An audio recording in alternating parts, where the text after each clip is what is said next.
Start with our discussion on the topic of the second topic, that is residential status.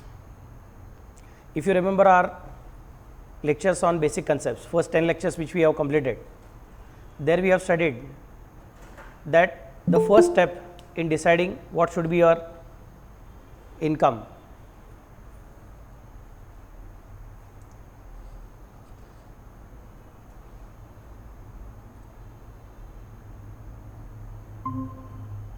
Rohit sir अभी आता जरा लवकर पटपट decision घेऊन टाका कारण की I need to give you the email address of the class once you take the admission that will be available to you so I will not have to go on admitting you every time when you are joining the lecture फटाफट से decision ले लीजिए आपको कौन सा subject join करना है class कब से ज्वाइन करना है करके so that I can complete the process okay चलो ठीक है so now we are talking about the first chapter in which we have decided multiple steps for the purpose of computation of income and computation of tax liability. There the first step was deciding the residential status and deciding the scope of total income. अगर आपको याद रहेगा तो मैंने किसी lecture में बोल के रखा था सेक्शन 1 मतलब प्रीएम्बल है, सेक्शन 2 मतलब डेफिनेशन है, सेक्शन 3 मतलब फिर से बार प्रीवियस ईयर का डेफिनेशन है, सेक्शन 4 मतलब charging section of income tax है, सेक्शन 5 मतलब स्कोप ऑफ टोटल इनकम है, सेक्शन 6 मतलब रेसिडेंशियल स्टेटस है. तो उसमें से अभी हम लोग सेक्शन 6 देखने को जा रहे हैं. हमारा सेक्शन 3 पढ़ के हो गया है प्रीवियस ईयर. सेक्शन 2 के अंदर के कुछ डेफिनेशन आपने पढ़ के हो गए हैं. सेक्शन 2 सबसेक्शन 7 और clause 7 that talks about SSC. 2.8 मतलब असेसमेंट, 2.9 मतलब असेसमेंट ईयर, 2.24 मतलब इनकम, 2.31 मतलब पर्सन एंड 2.34 मतलब प्रीवियस ईयर. इतना अपना करके हो गया. तो प्रीवियस ईयर के दो अलग अलग सेक्शन है, 2.34 एज वेल एज 3. ये सेक्शन अपने देख के हो गए थे. उसके अलावा अगर आपको याद रहेगा तो 2.1a नाम का भी एक सेक्शन अपना देख के हो गया. तो एग्रीकल्चरल इनकम का डेफिनेशन उसके अंदर आया हुआ था कि किसको एग्रीकल्चर इनकम बोलते हैं. उसके अंदर 3 अलग अलग पार्ट थे, रेंट ऑफ दैट लैंड, और दूसरा था इनकम फ्रॉम एग्रीकल्चर एक्टिविटीज, और तीसरा था इनकम फ्रॉम फार्म बिल्डिंग. ऐसा अलग अलग चीज़ अपना देख के हो गया था.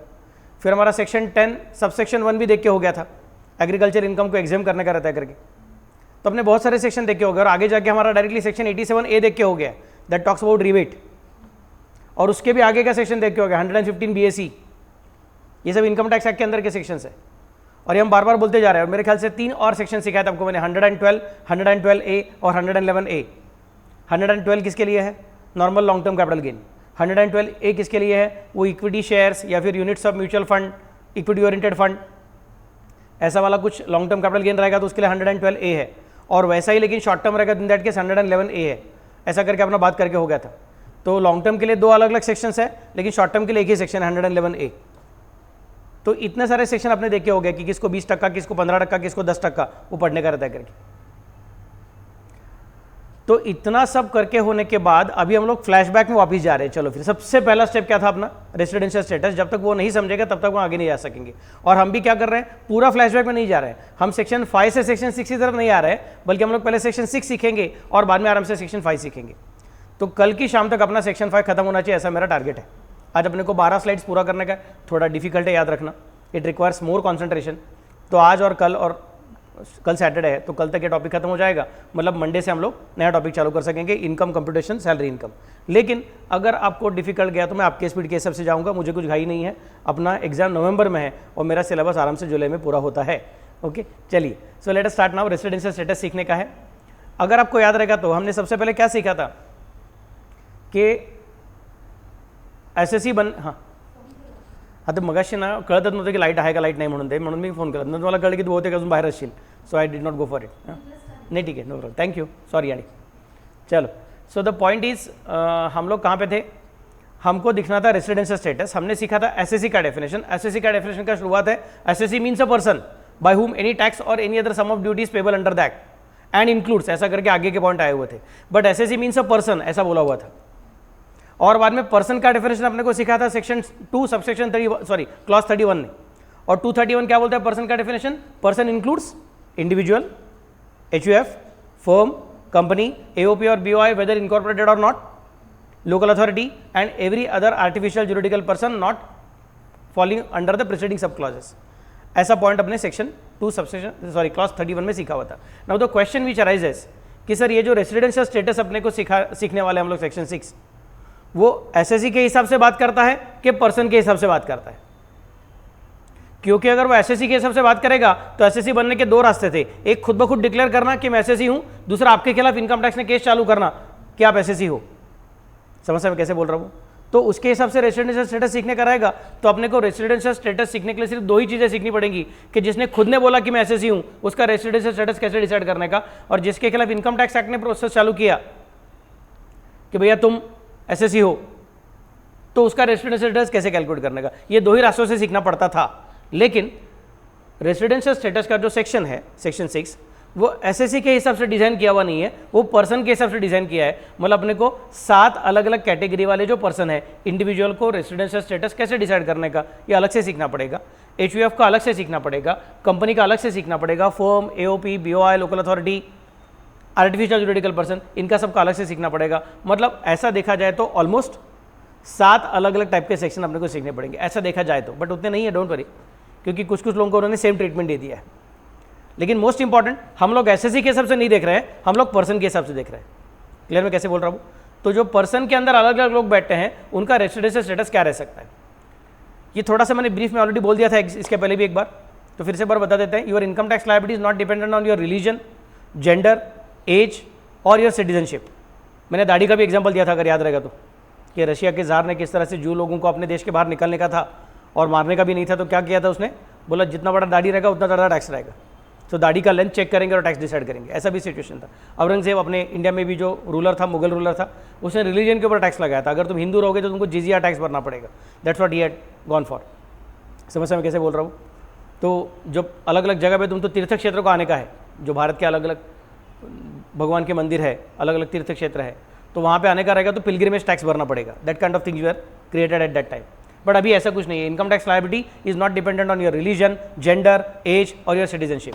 Instead income tax introduce a new concept called as residential status. तो इनकम टैक्स में क्या चीज़ इंपॉर्टेंट है? रेसिडेंशियल स्टेटस इंपॉर्टेंट है, जो अपने को सीखने का है। सेक्शन 6 अपने को मदद करने वाला है। What's the idea? The idea of residential status is more like a railway ticket. ये भी एग्जाम्पल मैंने दिया था, अगर आपको याद रहेगा तो। Even if 2 people are travelling by same train, the railway fare may not be the same.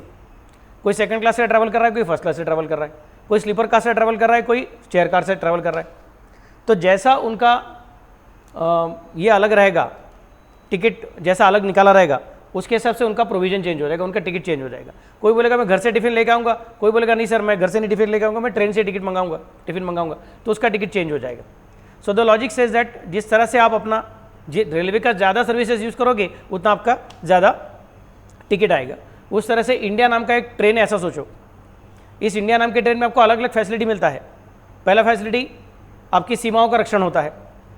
तो यहाँ पे आर्मी नेवी एयरफोर्स है, आपको चिंता करने की जरूरत नहीं है, कोई भी आके आक्रमण कर देगा। जैसे यूक्रेन के ऊपर रशिया ने आक्रमण कर दिया, पैलेस्टाइन के ऊपर इजराइल ने आक्रमण कर दिया, ऐसा आपने को कुछ टेंशन नहीं होगा, आक्रमण कोई करने वाला नहीं। We can peacefully do our work. समझ में कैसे बोल रहा हूँ? यूक्रेन के लोगों का हालत क्या है, सोच के देखो क्या हालत है। समझ में कैसे बोल रहा हूँ? पैलेस्टाइन के लोगों का क्या हालत है, सोच के देखो। It's very difficult situation to handle. समझ में कैसे बोल रहा हूँ? तो कैसे करेगा कोई वहाँ पे? आपके जैसा कोई बच्चा रहेगा, पढ़ाई करता रहेगा सीए का, उधर के सीए का, प्रैक्टिस करने के लिए अभी कुछ बिजनेस है ही नहीं वहाँ पे, आगे कुछ कर नहीं सकता जिंदगी में। सो अपनी सीमाओं का रक्षण करने के लिए आर्मी नेवी एयरफोर्स है, there is no tension, we can go ahead very easily.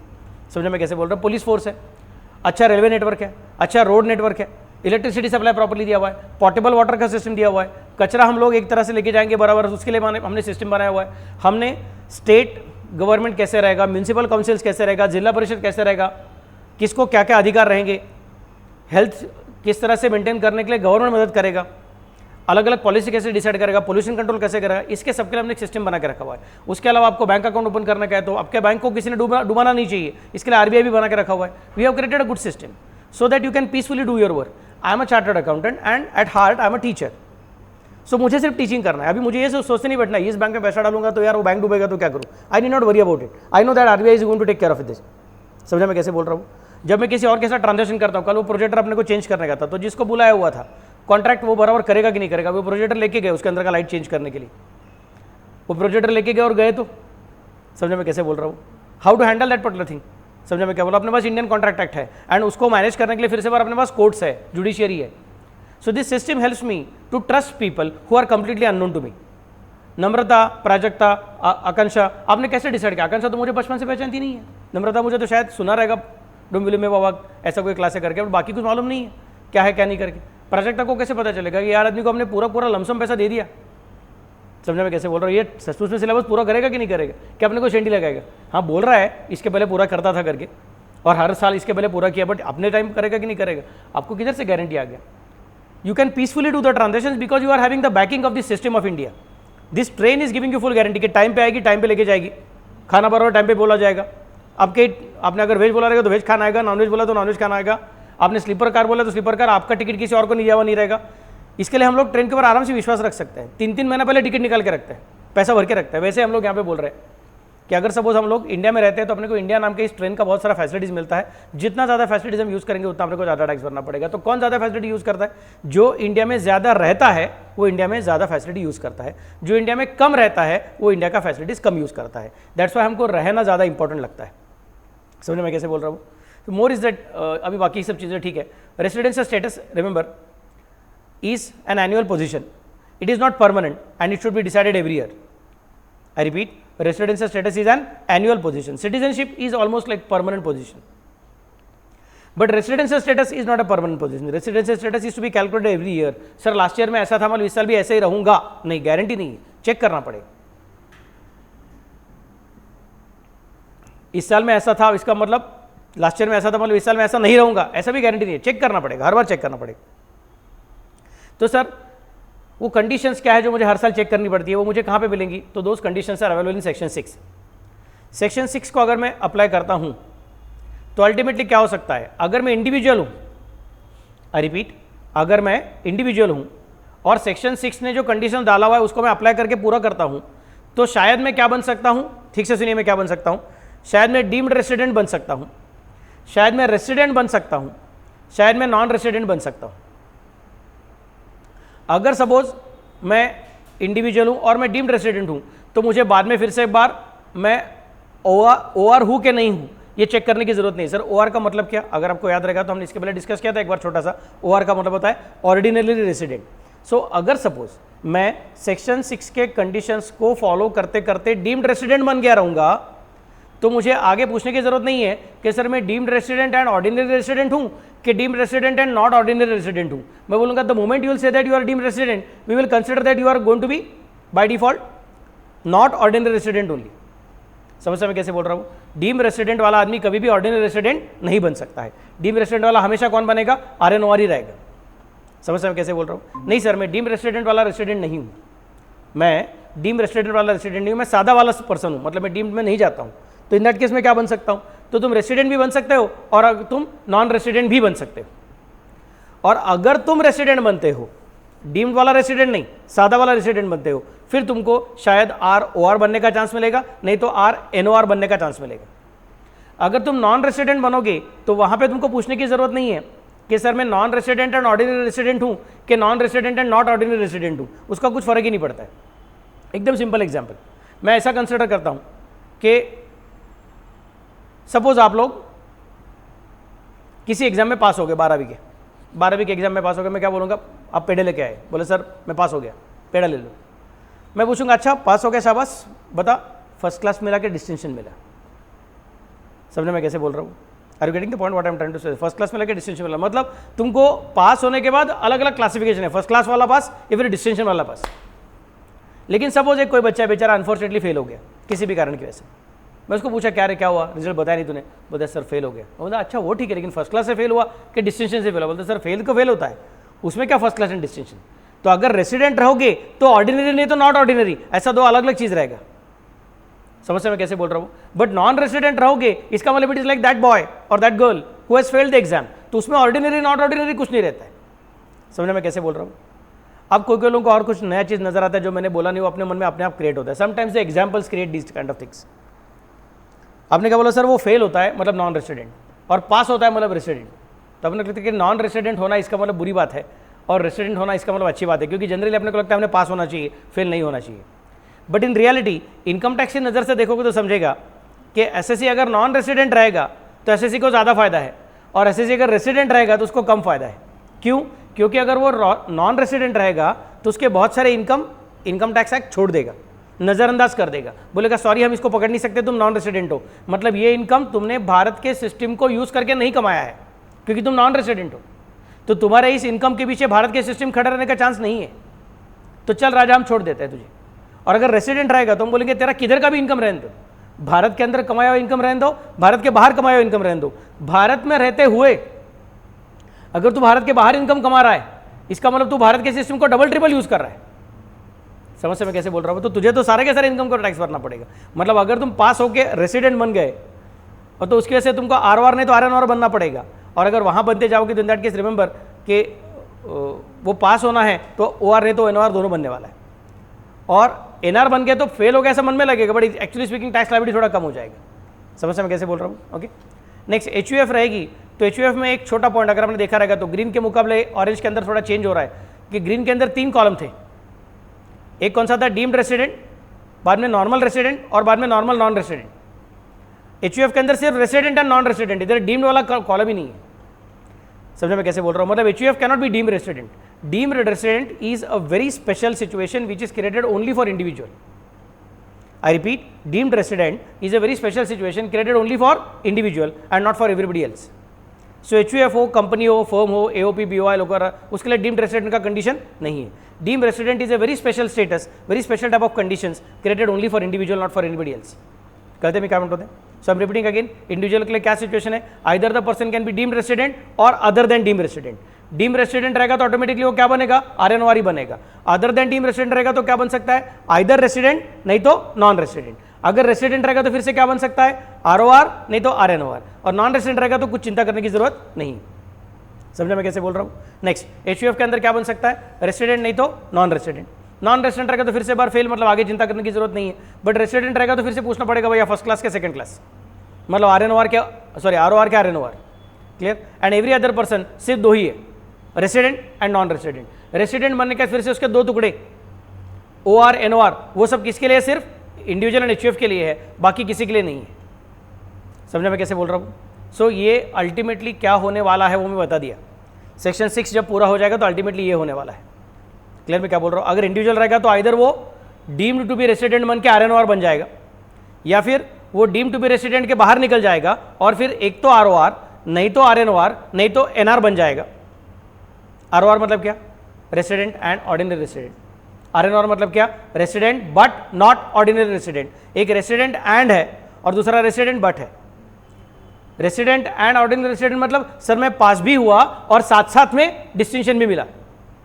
And resident but not ordinary resident मतलब सर मैं पास तो हो गया लेकिन डिस्टिंक्शन नहीं ला सका, लेकिन बट। समझ मैं कैसे बोल रहा हूँ? वहां पे क्या था? सर पास भी हुआ और साथ में और मतलब क्या? हिंदी वाला और, इंग्लिश वाला और नहीं। समझे मैं क्या बोल रहा हूँ? तो पास भी हो गया और साथ में क्या हो गया? मतलब एंड बन गया, R and OR, resident and ordinary resident. But RNOR मतलब resident but not ordinary resident. सबको समझ में आ रहा है मैं कैसे बोल रहा हूँ? सीए मैडम, घर के बच्चे मेरे समझ में आया करे? Yes sir. Okay, very good. HUF रहेगी तो फिर से बार वही, एक तो ROR नहीं तो RNOR नहीं तो NR। Clear? Next, every other person के लिए क्या बनेगा? रेसिडेंट नहीं तो नॉन रेसिडेंट। क्लियर मैं कैसे बोल रहा हूँ? ये चार्ट को मैं या फिर टेबल को मैं थोड़ा सा चेंज करके दिखाऊंगा बाद में, और भी थोड़ा सिंप्लीफाई कर दूंगा। इंडिविजुअल के अंदर बेसिकली 2 कॉलम बनाऊंगा, एक कौन सा? डीम्ड रेसिडेंट, और दूसरा कौन सा? Other than deemed resident. Deemed resident के अंदर क्या रहेगा? एक ही चीज़, कौन? RNOR। और अदर देन डीम्ड रेसिडेंट के अंदर 2 कॉलम रहेगा, कौन सा वाला? सॉरी 3 कॉलम रहेगा, एक कौन सा? ROR, दूसरा कौन सा? RNOR, और तीसरा कौन सा? NR। समझा मैं कैसे बोल रहा हूँ? क्लियर मैं क्या बोल रहा हूँ? HUF के अंदर क्या रहेगा? हमेशा by default ROR, RNOR, NR 3, और एवरी अदर पर्सन के लिए 2 ही रहेगा, कौन? R नहीं तो NR। Is it clear to all of you? वहाँ पे OR वगैरह पूछने की जरूरत नहीं है। तो सबसे पहले अपने को देखना पड़ेगा अभी कि अगर मुझे इंडिविजुअल का रेसिडेंशियल स्टेटस देखने का है तो मुझे वो कितने दिन इंडिया में रहता है वो देखना पड़ेगा। सर इंडिविजुअल है मतलब नेचुरल ह्यूमन बीइंग है, तो कितने दिन रहता है ये बोलना आसान बात है। लेकिन HUF है मतलब रिलेशनशिप है, कंपनी है, AOP है, BOI है, फर्म है, लोकल अथॉरिटी है, तो कहाँ पर रहता है उसका कुछ मतलब ही नहीं, वो आर्टिफिशियल पर्सन है।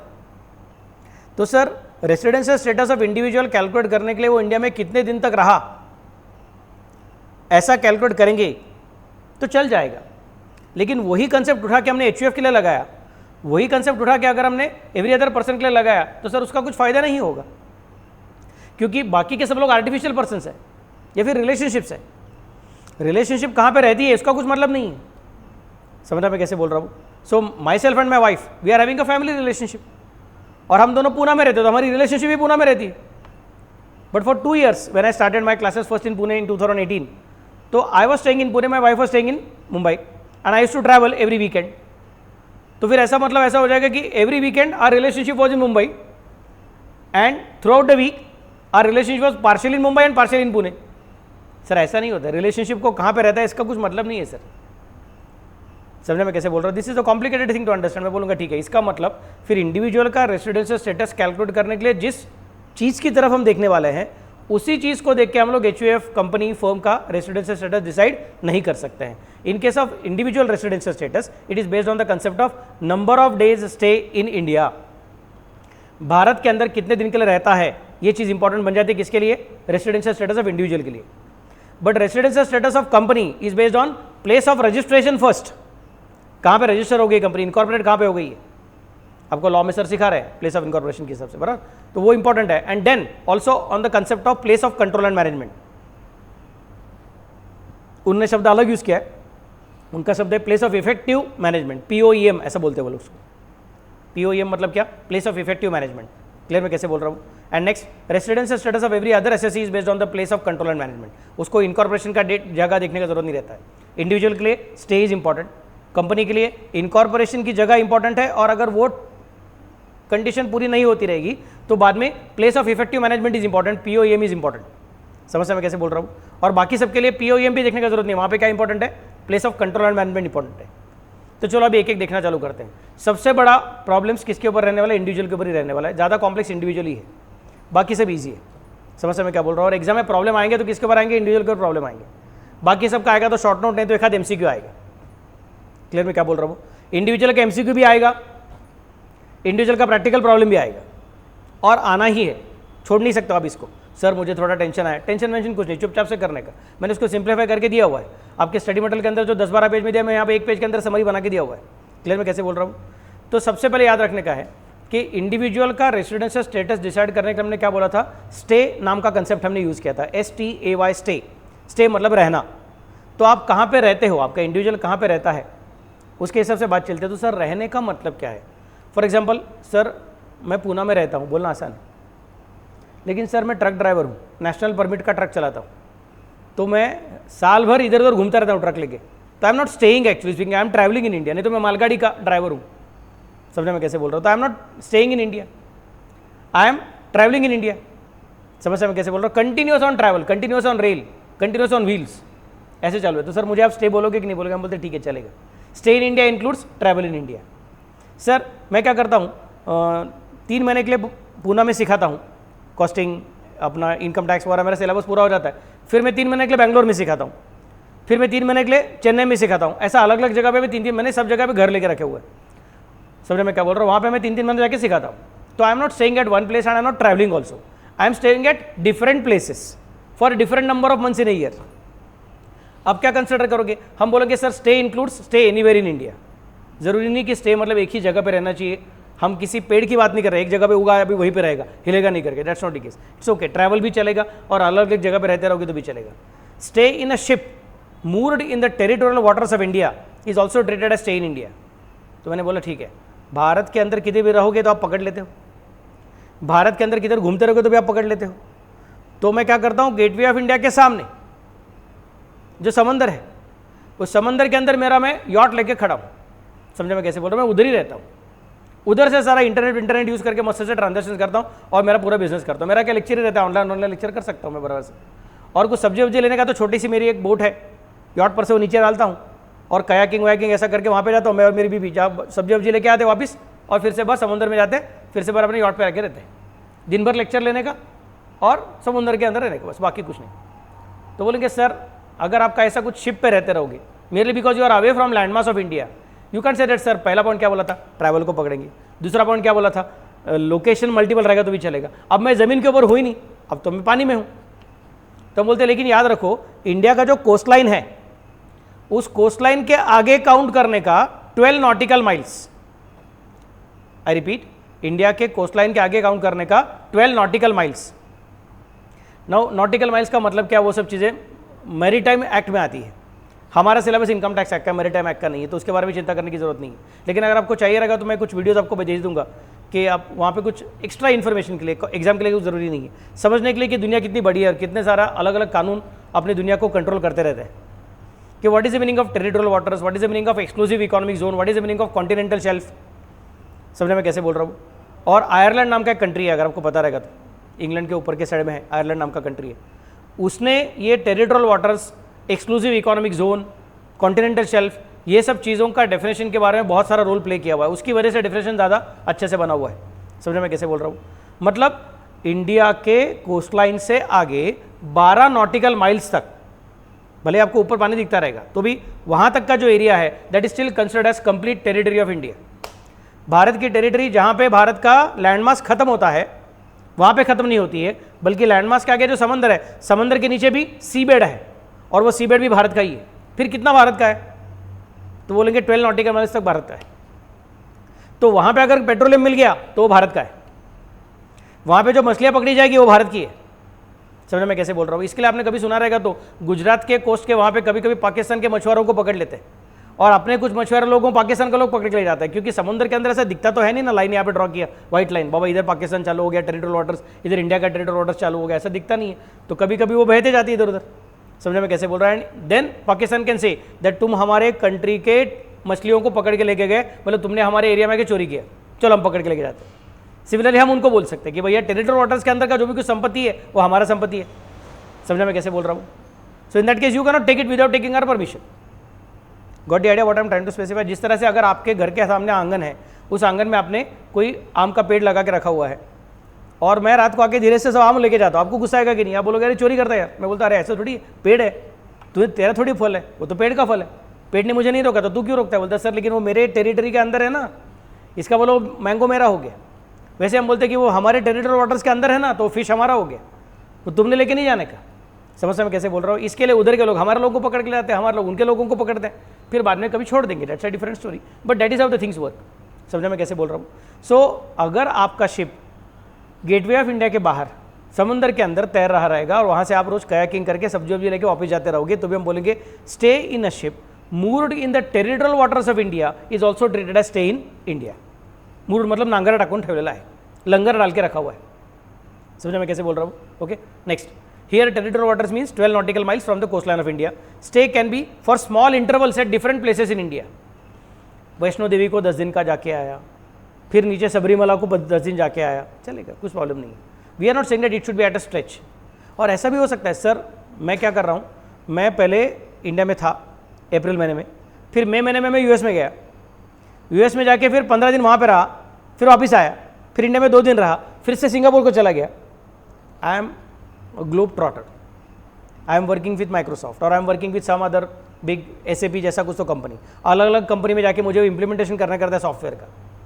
नहीं तो मैं बड़ा फिनेंस का एक्सपर्ट हूँ, तो मुझे अलग अलग जगह पे जाके उसका बैंक का इम्प्लीमेंटेशन करके देने का रहता है, सब चीज़ें चल रहा है कि नहीं चल रहा है। नहीं तो मैं बड़ा इंटरनल ऑडिटर हूँ सिटी बैंक का, नहीं तो ऐसे किसी चीज़ का, उसके मुझे अलग अलग जगह पे जाके काम करना पड़ता है।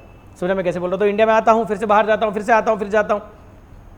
तो सर अब मैं वैष्णो देवी से लेकर केरला में सबरीमला तक ऐसा नहीं घूम रहा हूँ, बल्कि इंडिया से USA, USA से इंडिया, इंडिया से UK, UK से इंडिया, इंडिया से फ्रांस, फ्रांस से इंडिया, ऐसा बार बार जंप करते जा रहा हूँ। इंडिया से सिंगापुर, सिंगापुर से इंडिया, इंडिया से मलेशिया, मलेशिया से इंडिया, ऐसा करके जंप करते जा रहा हूँ। तो मेरा अभी stay in India is partial at different intervals. बोलते सर चलेगा, that is also okay for us. We are not saying that stay इसका मतलब एट अ स्ट्रेच रहना चाहिए। अगर आपका stay is with small intervals in between तो भी हमको चलेगा, हम उसको काउंट करेंगे टोटल करके। समझने में कैसे बोल रहा हूँ। तो इधर का 10 दिन, अच्छा ठीक है, फिर 10 दिन के बाद बाहर चला गया ना, छोड़ दे, उसके बाद आगे का 20 दिन, फिर ये 10 में 20 ऐड करके बोलेंगे 30 दिन हो गया, ऐसा करके काउंट करेंगे। Next, if an individual goes out of India and comes back several times during the year, then he stay in the RPY is equal to total stay in each such visit during the RPY। In case of day of arrival and day of departure, if the time of arrival and time of departure is known, then the collection of 24 hours is counted as 1 day. अगर आप बता सकते हो कि आप कब आए और कब गए, अगर आप बता सकते हो कि आप कब आए और कब गए, कितना बजे आए कितना बजे गए, तो हमको काफ़ी आसान होगा। सर ये कैसे समझेगा? श्रुति ते दाराम कितने बड़ा, जब आप आते हो जाते हो, जब आप आते हो जाते हो तो इन दैट केस व्हाट हैपन्स, आपके पासपोर्ट का ठप्पा लगता है कि कौन से दिन को आया और मोस्ट इंपॉर्टेंट कितना बजे आया। तो if you can tell the day of arrival and time of arrival, day of departure and time of departure, तो हम बोलेंगे फिर आज सुबह 12 बजे गया, सपोज ऐसे, फिर आज सुबह 5 बजे गया, मतलब आज के दिन में 5 घंटे के लिए वो इंडिया के अंदर था, क्योंकि आज का दिन कल रात को 12 बजे चालू हुआ है।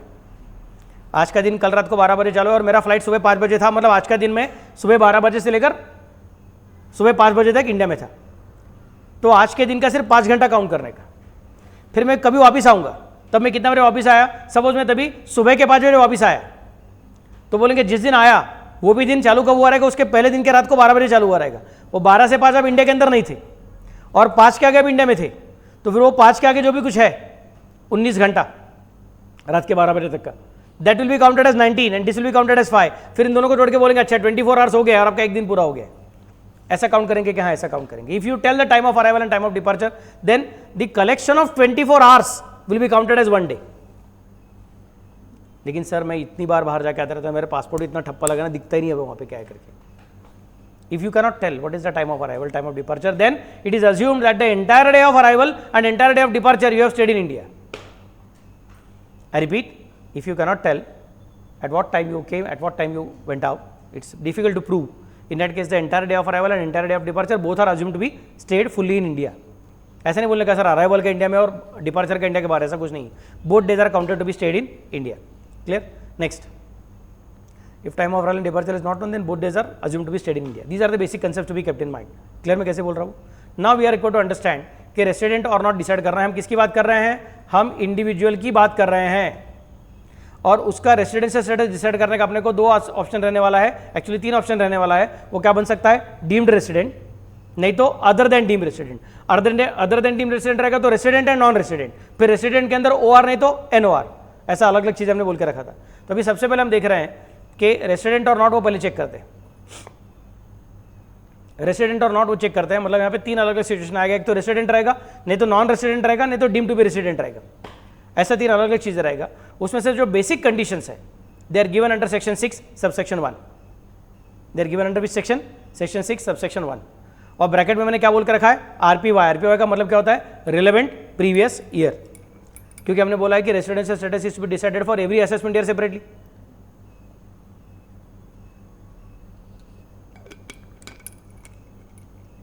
और असेसमेंट ईयर में तो चेकिंग होता है किसका, प्रीवियस ईयर में क्या हुआ उसका, तो हर प्रीवियस ईयर का रेसिडेंशियल स्टेटस डिसाइड करना पड़ता है।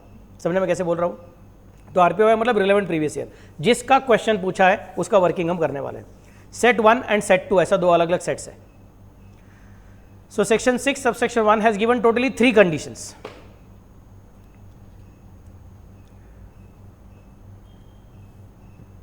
Condition number 1, condition number 2 and condition number 3, ऐसा 3 कंडीशंस है।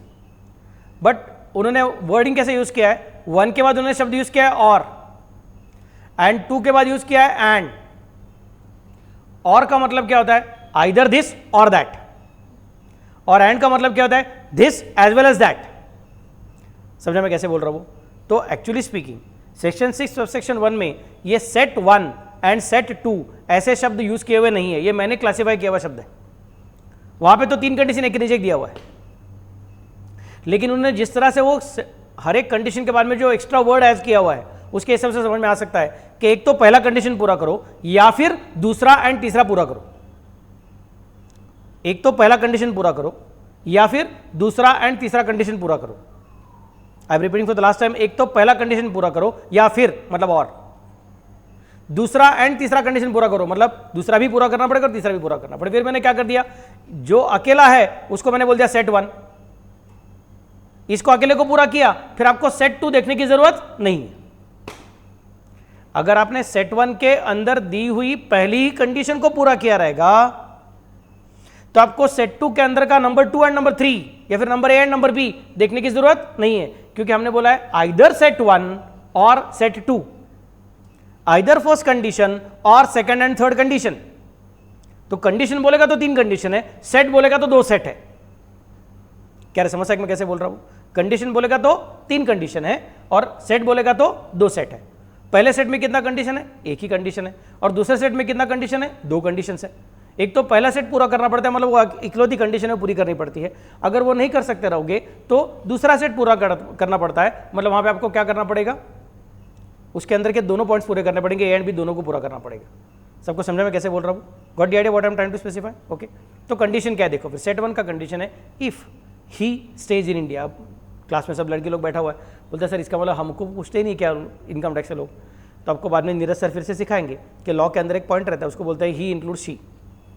समझ मैं कैसे बोल रहा हूँ? तो ये आपके लिए भी इक्वली एप्लीकेबल है, टेंशन मत लेना। मैंने ऑलरेडी बोल के रखा था जेंडर के हिसाब से कुछ डिस्क्रिमिनेशन नहीं है। सो इफ ही और she stage in India for a period of at least 182 days. Sir ये 182 कहाँ से निकाला आप? ऐसा क्या मतलब? भगवान ने क्यों 182 क्यों, 180 क्यों नहीं, 200 क्यों नहीं, 165 क्यों नहीं, 182 क्या स्पेशलिटी? अगर आप दिमाग चलाओगे आपको समझेगा। एक साल में जनरली कितने महीने रहते हैं, कितने डेज रहते हैं? 365। 365 को 2 से डिवाइड किया कितना आएगा? 182.50 आएगा। समझे मैं कैसे बोल रहा हूँ? 365 को हाफ डिवाइड किया, हाफ किया तो कितना आएगा? 182.50 आएगा। मतलब आप अगर भारत में कम से कम 6 महीने के लिए रहते हो ना, तो हम समझ जाएंगे यार पूरे साल का 6 महीने इधर था ना, मतलब तूने हमारा सिस्टम पूरा यूज़ कर ही लिया है, तो हमारे रेलवे को सबसे ज़्यादा यूज़ करने वाला पर्सन है। नहीं सर मेरा दोस्त 9 महीने के लिए रहता है, मैं बोलूँगा वो 9 महीना तू 6 महीने रह ओके फॉर अस। नहीं सर मेरा दूसरा दोस्त 12 महीने रहता है, मैं बोलूँगा वो 12 और ये 9 और तू 6, हम तीनों के लिए तू हमारे लिए तुम तीनों सेम टू सेम। समझे मैं कैसे बोल रहा हूँ? हाँ लेकिन सर मैं 5 ही महीना रहता है, मैं बोलूँगा अच्छा 5 महीना रहता है क्या? फिर शायद तू अभी 6 महीना पूरा नहीं कर रहा है, मतलब सेट 1 को पूरा नहीं कर रहा है, मतलब शायद तू सेट 1 के चंगुल से छूट गया है, बट अभी भी सेक्शन 6 सबसेक्शन 1 के चंगुल से पूरा छूटा हुआ नहीं है। अब तुझे सेट 2 को देखना पड़ेगा। समझ मैं कैसे बोल रहा हूँ? तो सर ये इतना कॉम्प्लिकेट क्यों किया? सीधा बोल देने का ना, if you stage in India for half an year. खाक को 182 डेज बोल के रखा, क्योंकि अगर हाफ ईयर बोलोगे तो मन में लगेगा अप्रैल से 30 सितंबर, नहीं तो 1 अक्टूबर से 31 मार्च, जैसे मन में फट से क्लियर होता है। हाफ ईयर बोला ना, हाफ ईयर बोला तो समझे मैं कैसे बोल रहा हूँ? इसके लिए उन्होंने ईयर शब्द को हटा दिया। फिर ऐसा बोलते थे सर 6 मंथ्स, तो भी चलता था। 6 मंथ बोलेगा तो अपने को मन में अपने आप एक कंटिन्यूटी आ जाती है, ये महीना पूरा होना चाहिए। सर मैं फरवरी का सिर्फ आधा ही महीना था, तो उसको छोड़ देने का क्या? इनफैक्ट हमने ऊपर बोल के रखा था कि हम तो 24 घंटों के क्लस्टर को भी एक दिन मानने को तैयार है। तो ये क्लैरिटी कैसे आ सकता है? उसके लिए उन्होंने बोल के रखा 182 डेज। फिर वो डेज थोड़े फरवरी के हैं, थोड़े मार्च के हैं, थोड़े जनवरी के, थोड़े दिसंबर के, उससे कुछ फर्क पड़ता नहीं है। इंडिया में आया, बाहर गया, बाहर आया, और ऐसा चलता रहा तो भी हम उस अलग अलग डेज को काउंट करेंगे, टोटलिंग करके तो भी चलेगा। That's why they are telling 182 days. The moment they are using the word days, they are telling you that continuity of stay at one particular location in India is not important. इसके लिए उन्होंने 182 बोला हुआ है। तो उनको बोलना था कि आप साल में से लगभग आधा साल इंडिया के अंदर रहोगे तो पकड़े जाओगे। समझा मैं कैसे बोल रहा हूँ? लेकिन आधा साल बोलेगा तो फिर लोग बाद में कोर्ट में झगड़ा करते बैठेंगे, सर आधा साल बोला है, साल नहीं हुआ है, मेरा 6 महीना हुआ रहेगा, लेकिन ये इधर का है, थोड़ा उधर का है करके। नहीं चाहिए अपने को झगड़ा। तो ना महीने में बात करेंगे ना साल में बात करेंगे, हम तो डेज में बात करेंगे। तो now it is easy for us to say कि even cluster of 24 hours can also be counted as one single day and accordingly we can add it. समझ में कैसे बोल रहा हूँ? ऊपर के जो अलग अलग 9 पॉइंट थे उसके अंदर था stay includes even broken stay. तो ब्रोकन स्टे को इंक्लूड करने के लिए क्या किया है? 182 डेज ऐसा बोला हुआ है। बेसिक लॉजिक क्या है? हाफ। मैं बार बार क्यों बोल रहा हूँ? क्योंकि इसके आगे जब मैं पीजीबीपी सिखाऊंगा तभी और एक बार ऐसे ही कुछ नंबर ऑफ डेज आएगा, और वो नंबर ऑफ डेज तभी 180 दिन है। बता के रखता हूँ, डिप्रिसिएशन नाम का सेक्शन आने वाला है, तभी 180 दिन आते हैं। फिर बच्चों बहुत कंफ्यूज है, सर किधर क्या है, किधर क्या करके। रेसिडेंशियल स्टेटस में 182, और वो 182 कैसे याद रखने का? 365 को आधा किया तो 182.5 आता है, उसमें से 0.5 हटा दिया, बोला 182 रहेगा तो भी चलेगा। और इनकम टैक्स में जब तुम बोल रहे हो तुम्हारा डिप्रिसिएशन कैलकुलेट करना तो 180 दिन का लॉजिक रहने वाला है। समझो मैं कैसे बोल रहा हूँ? Okay, so first condition, if he stays in India for a period of at least 182 days during the relevant previous year, तो हम बोलेंगे आप रेसिडेंट हो। सर वो सेट 2 को देखो, नहीं यार देखने की जरूरत नहीं है, बस खत्म। अगर तुम्हारा सेट 1 हो गया है तो सेट 2 देखने की जरूरत नहीं। क्यों? क्योंकि सेट 1 के एंड में क्या बोला है? और का मतलब क्या होता है? सेट 1 को पूरा करो, नहीं तो नहीं हुआ रहेगा तो सेट 2 को देखो। अगर सेट 1 ही पूरा हुआ रहेगा तो सेट 2 को देखने की जरूरत नहीं है। समझा मैं कैसे बोल रहा हूं? Got the idea? सर नहीं मेरा 181 दिन हो रहा है, बोलूंगा अच्छा सर मैं छूट गया, अब मुझे रेसिडेंट नहीं बोलेगा, मुझे नॉन रेसिडेंट बोलेगा। इनकम टैक्स बोलेगा नहीं नहीं नहीं नहीं, इतना जल्दी नहीं छोड़ेंगे। देयर इज अ चांस कि सम एसएससी में बी वेरी इंटेलिजेंट एसएससी, उनको पता चल गया है कि इंडियन इनकम टैक्स क्या बोलते हैं, 182 को क्रॉस किया तो पकड़ता है, फिर उसके भारत के अंदर कमाए हुए इनकम को भी पकड़ता है और भारत के बाहर कमाए हुए इनकम को भी पकड़ता है। तो ये एसएससी बड़ा होशियार है, शातिर दिमाग है, चालाक है। उसको लगता है कि बाबा मैं इंडियन इनकम टैक्स कम से कम भरूं, इसके लिए वो हर साल बराबर से काउंट करता है और 181 दिन में बाहर चला जाता है। So is actually speaking staying for as good as 6 months in India. क्या समझ सकते मैं क्या बोल रहा हूँ? As good as he stayed for 6 months in India. Got the idea what I am trying to specify? But he is not fulfilling the condition of 182 days। तो बोलेगा सर मेरे भारत के बाहर की इनकम को छोड़ दो और भारत के अंदर की इनकम को पकड़ लो। समझा मैं कैसे बोल रहा हूँ? इनकम टैक्स बोलेगा यार तो शेंडी लगा रहा है, तभी इससे बचने का कैसे? मतलब एसएससी को बचाने का नहीं, इनकम टैक्स एक्ट को खुद को बचाने का ऐसे शातिर दिमाग एसएससी के पास से। सो इनकम टैक्स क्या बोलता है फिर अभी दूसरा condition, if he stays in India for a period of at least 60 days in RPY, if he stays in India for a period of at least 60 days in RPY, तो हम बोलेंगे सर आपको क्या बोल देंगे हम लोग फिर से एक बार रेसिडेंट बोलने की तरह। सर फिर 182 काय को बोला? सीधा 60 ही बोल दो ना, क्योंकि अगर 60 पूरा किया तो रेसिडेंट है, तो 182 देखने की जरूरत नहीं है। बोलता नहीं, 182 इंडिपेंडेंट अकेला अकेला डेफिनेशन है, अकेला अकेला कंडीशन है, और 60 अकेला कंडीशन नहीं है। अगर आपने इस साल में भारत के अंदर रहने के 60 दिन पूरे किए रहेंगे तो हम इमीडिएटली आपको हाँ नहीं बोलेंगे, बोलेंगे and one more condition, and if he stays in India for a period of at least 365 days in 4 previous years immediately preceding the relevant previous year। तो जिस साल का रेसिडेंशियल स्टेटस डिसाइड करना है उस साल में 182 दिन भारत के अंदर रहेगा तो शाबाश तू रेसिडेंट है। अगर उस साल में 182 फिर उससे ज़्यादा दिन नहीं रहा रहेगा, लेकिन 60 से ज़्यादा दिन रह गया रहेगा, तो पहले सेट ने नहीं पकड़ा रहेगा तो भी दूसरा सेट पकड़ सकता है। और दूसरा सेट क्या बोलेगा कि इस साल में कितना हो गया? सर मेरा इस साल में 181 हो गया। मैं बोला शाबाश 181 हो गया मतलब 60 के ऊपर है। अब रुक, अब इस साल का तो पता चल गया 60 के ऊपर है, अब इस साल के पहले के 4 साल बता। जिस साल का रेसिडेंशियल स्टेटस डिसाइड करने का है उस साल में 60 पूरा हो गया है क्या? अगर हां तो फिर अभी वो साल को छोड़ दे, उसके पीछे के 4 साल बता। जब से तेरा जन्म हुआ है तब से लेकर आज तक जितने साल है उसमें से कोई भी 4 साल चलेंगे ऐसा नहीं बोल रहे। जिस साल का डिटर्मिनेशन कर रहे हो उसके जस्ट पीछे के immediately preceding the 4 previous years, immediately preceding 4 years preceding the relevant previous year। समझ मैं कैसे बोल रहा हूं? तो जिस साल का डिटर्मिनेशन करना है उसके पीछे के 4 साल को देखो। That's idea we are talking about. सबको समझा मैं कैसे बोल रहा हूं? ओके। और तभी के 4 सालों में अगर तुम्हारा 365 दिन पूरा होता है, कितना? 365। 4 साल में 365 मतलब एक साल में कितना? ऑलमोस्ट 90 प्लस कुछ तो 92 वगैरह कुछ तो रहेगा। समझे मैं कैसे बोल रहा हूँ? 92 93 कुछ तो रहेगा। क्लियर ना? तो अगर तुम्हारा हर एक साल में ऐसा 181 बराबर एडजस्ट करके जाता रहेगा तो क्या हो जाएगा? 181 इंटू 4 हो जाएगा ना। फिर वो 181 इंटू 4 मतलब कितना हो जाएगा? बराबर से मोर देन 365 हो जाएगा। समझा मैं क्या बोल रहा हूँ? हम बोलेंगे शाबाश अब तुझे पकड़ लेंगे। तो हमको शेंडी लगाने का कोशिश कर रहा था by running away from India in such a manner that you will continue to enjoy the services of India for more than 6 months or equal to 6 months, but will fall short by one single day. Every year you are dancing like this. बोलेंगे ठीक है dance कर, हमको problem नहीं, हम देखते रहेंगे। 182 पूरा नहीं किया, हम 182 के चंगुल से तुझे छोड़ देंगे, बट इसका मतलब ये नहीं कि हमने तुझे ही छोड़ दिया है। हमने 182 का हमारा जो जाल बिछाया था उसमें से तू बच गया है, बट उसके आगे दूसरे 2 जाल है और वो दोनों जाल को हम साथ में कंबाइन करते हैं। एक कौन सा है? In the RPY your stays should be either equal to or more then. नहीं सर ऐसा शब्द वहां पे किधर भी है ही नहीं, दिमाग चलाओ। एटलीस्ट 60 days का मतलब होता है आइदर इक्वल टू 60 और मोर देन 60। कम से कम 60 चाहिए, मतलब 60 से ज्यादा रहेगा तो चलेगा क्या? हाँ चलेगा। एटलीस्ट 60 चाहिए ना। एटलीस्ट 60 मतलब इक्वल टू 60 भी चलेगा एंड मोर देन 60 भी चलेगा। प्राजक्ता आणि सही बी विथ मी। फिर से एक बार, if he stays in India for a period of at least 182 days, if yes then is resident. If he stays in India for a period of at least 60 days in the relevant previous year, and if he stay in India in 4 previous years immediately preceding the relevant previous year is at least 365 days, मतलब equal to 365 days और more then that. तो अगर उसने पहला set पूरा किया तो वो रेसिडेंट है, और अगर पहला सेट पूरा नहीं किया तो कम से कम दूसरा सेट का दोनों कंडीशन पूरा किया तो वो रेसिडेंट इन इंडिया है for the relevant previous year. If the individual fulfills either set number 1 or both conditions of set number 2 then he is said to be resident in India in the relevant previous year. सबको समझा क्या? अरे कुछ तो बोलो। Okay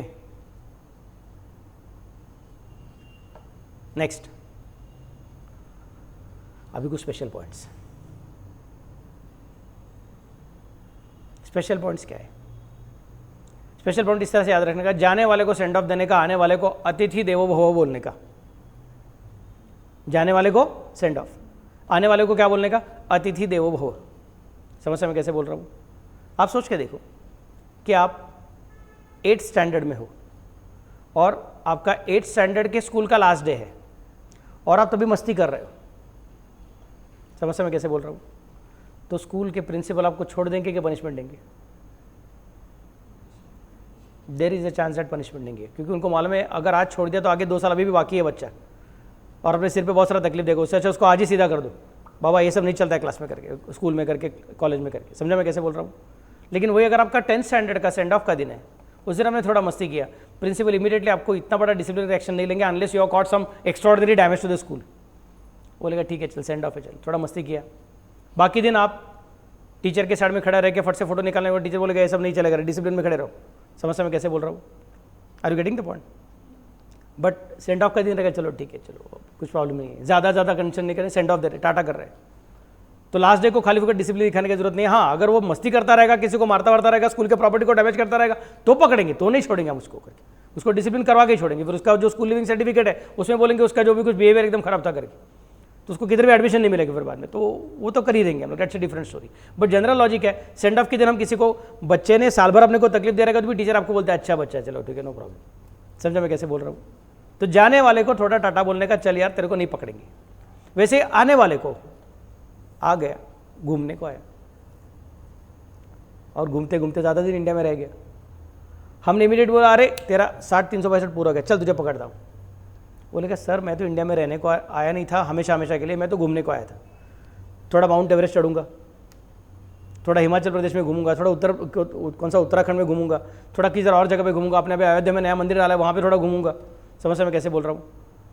मैं यहाँ पे किस लिए आया था? क्योंकि मेरे पुरखे यहाँ पे रहते थे, बाद में बाहर सेटल हो गए, तो मुझे अभी फिर से बार अपनी जन्मभूमि की याद आ गई, मैं यहाँ पे घूमने को आ गया और थोड़ा अच्छा लगा इसलिए मैं ज़्यादा दिन के लिए रुक गया। आपका 60-365 पूरा हो गया क्योंकि मैं हर साल घूमने को आता हूँ, कभी केरला घूमा, कभी कर्नाटका घूमा, कभी कुछ असम घूमा। समझ में कैसे बोल रहा हूँ? तो मेरा 365 के ऊपर चला गया सर वो, और आप मुझे भी पकड़ लोगे। मैं यहाँ पे कमाता नहीं हूँ, मैं तो यहाँ पे खर्चा करने को आता हूँ। समझ रहे मैं कैसे बोल रहा हूँ? मैं तो यहाँ पे ट्रैवल करने को आता हूँ और आप मुझे पकड़ रहे हो, बोल रहे हो कि नहीं अब आप रेसिडेंट बन चुके हो। रेसिडेंट बन चुके इसका मतलब क्या हो जाएगा? मेरा दुनिया भर में किधर भी पैसा कमा रहेगा उसको मुझे भारत में टैक्स भरना पड़ेगा। बोलूंगा यार अभी कान पकड़ा, नेक्स्ट टाइम से भारत में वापस आने का नहीं। इधर के लोग क्या करते हैं, पकड़ के अपने पास से बाहर जो पैसा कमा उसका टैक्स वसूल कर लेते यार।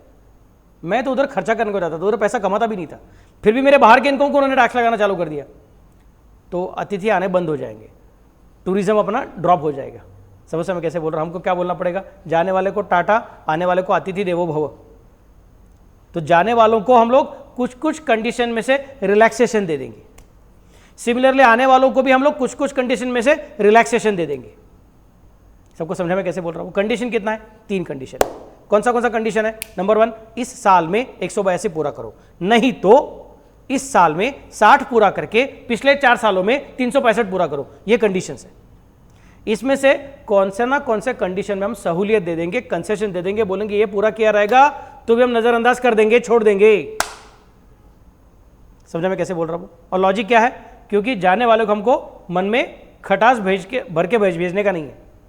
बोलने का जाने वाले को तेरे मन में अपने मातृभूमि की अच्छी याद आनी चाहिए, तुझे वापस आने जैसा मन करना चाहिए, अरे अच्छा देश है अपना करके। समझा मैं कैसे बोल रहा हूँ? और सेकंड, और वैसे भी वो जा रहा है तो उधर जाने का तो उसको हम गला पकड़ के फिर से बार टैक्स वसूल करने के लिए वो जाएंगे, हमारा भी खर्चा बहुत सारा वेस्ट हो जाने दो, चल जा रहा है तो चल रहा है, अच्छी बात है। समझा मैं कैसे बोल रहा हूँ? वैसे आने वाले को बोलेंगे अतिथि देवो भव, जिसके से वो और बहुत सारे लोगों को बोलेंगे इंडिया में आओ, घूमने को आओ, ज़्यादा दिन के लिए रुको, चलेगा। समझ मैं कैसे बोल रहा हूँ? तो यहाँ पे आएंगे, यहाँ पे खर्चा करेंगे, होटल में जाएंगे, टैक्सी से जाएंगे और अलग अलग जगह पे मॉन्यूमेंट्स को विजिट करेंगे, तो टिकट का पैसा मिलेगा, टैक्सी वाले को पैसा मिलेगा, होटल वाले को पैसा मिलेगा, होटल पे काम करने वाले लोगों को जॉब मिलेगा। समझा मैं कैसे बोल रहा हूँ? तो अपने देश का उन्नति होगा, अपने देश का डेवलपमेंट होगा, ट्रैवल एंड टूरिज्म बढ़ेगा। Travel and tourism is the best way in which you are actually doing export without exporting anything, क्योंकि यू अर्न फॉरेन करेंसी। समझ में कैसे बोल रहा हूँ? दूसरा कोई चीज़ का एक्सपोर्ट करने का तो क्या करना पड़ता है, अपने को गुड्स बना के यहाँ से बाहर भेजना पड़ता है, मतलब अपने रिसोर्सेस कम होते हैं, अपना स्टील, अपना आयरन ओर, अपना मैंगनीज, अपना जो भी कुछ अलग अलग तुम जो चीज़ों को एक्सपोर्ट करना चाहते हो वो अपने देश से चली जाती है बाहर। समझा मैं कैसे बोल रहा हूँ? पैसा आता है लेकिन अपने देश का जो भी कुछ नेचुरल रिसोर्सेस है वो धीरे धीरे कम होता है। और ट्रैवल टूरिज्म के लोग आते हैं तो नेचुरल रिसोर्सेज धीरे धीरे कम कुछ नहीं होते, जैसा अपना जमीन के अंदर डिपॉजिट है वैसे वैसे ही रहेगा। समझे मैं कैसे बोल रहा हूँ? इनफैक्ट बाहर के लोग फिर भी अपने को फॉरेन करेंसी देंगे, सो दिट इज गुड थिंग। तो हमको क्या करना है, आने वालों को कंसेशन देना है, जाने वालों को कंसेशन देना है। किस में से कंसेशन देना है? 3 कंडीशन में से कंसेशन देना है। 3 कंडीशन कौन सा है? 182 दिन इन द रिलेवेंट प्रीवियस ईयर, नहीं तो 60 दिन इन the relevant previous year along with 365 दिन in the 4 previous year immediately preceding the relevant previous year. कळते मी काय म्हणतो ते? घर के बच्चे समझा करे?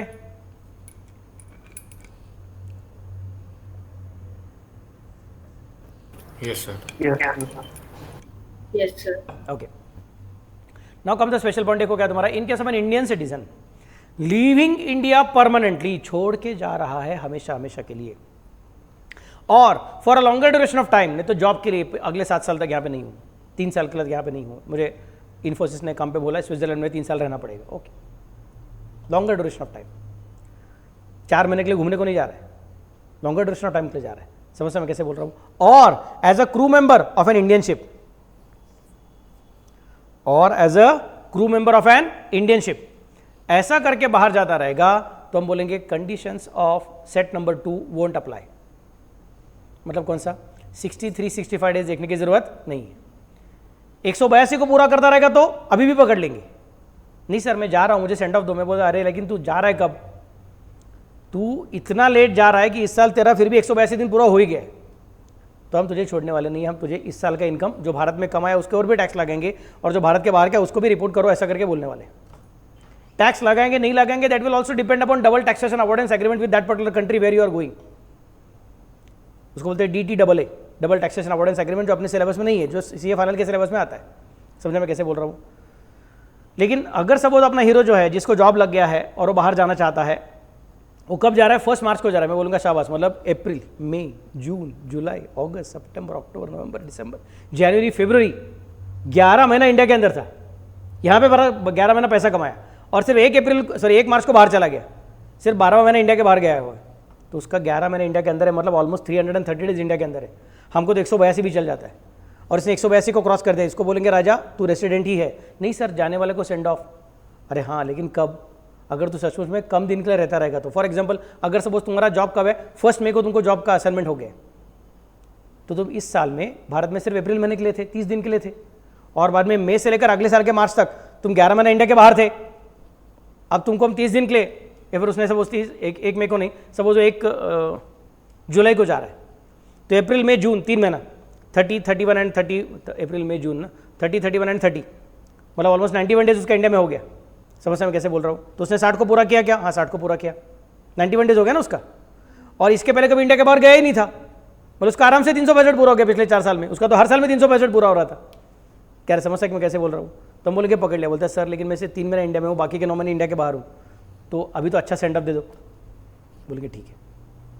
तो if the person is living India permanently or for a longer duration of time or as a crew member of an Indian ship, then we will catch only if he is fulfilling the condition of 182 days, and we will leave him if he is not fulfilling the condition of 182 days, although he is fulfilling the condition of 60 days and 365 days, will ignore the same.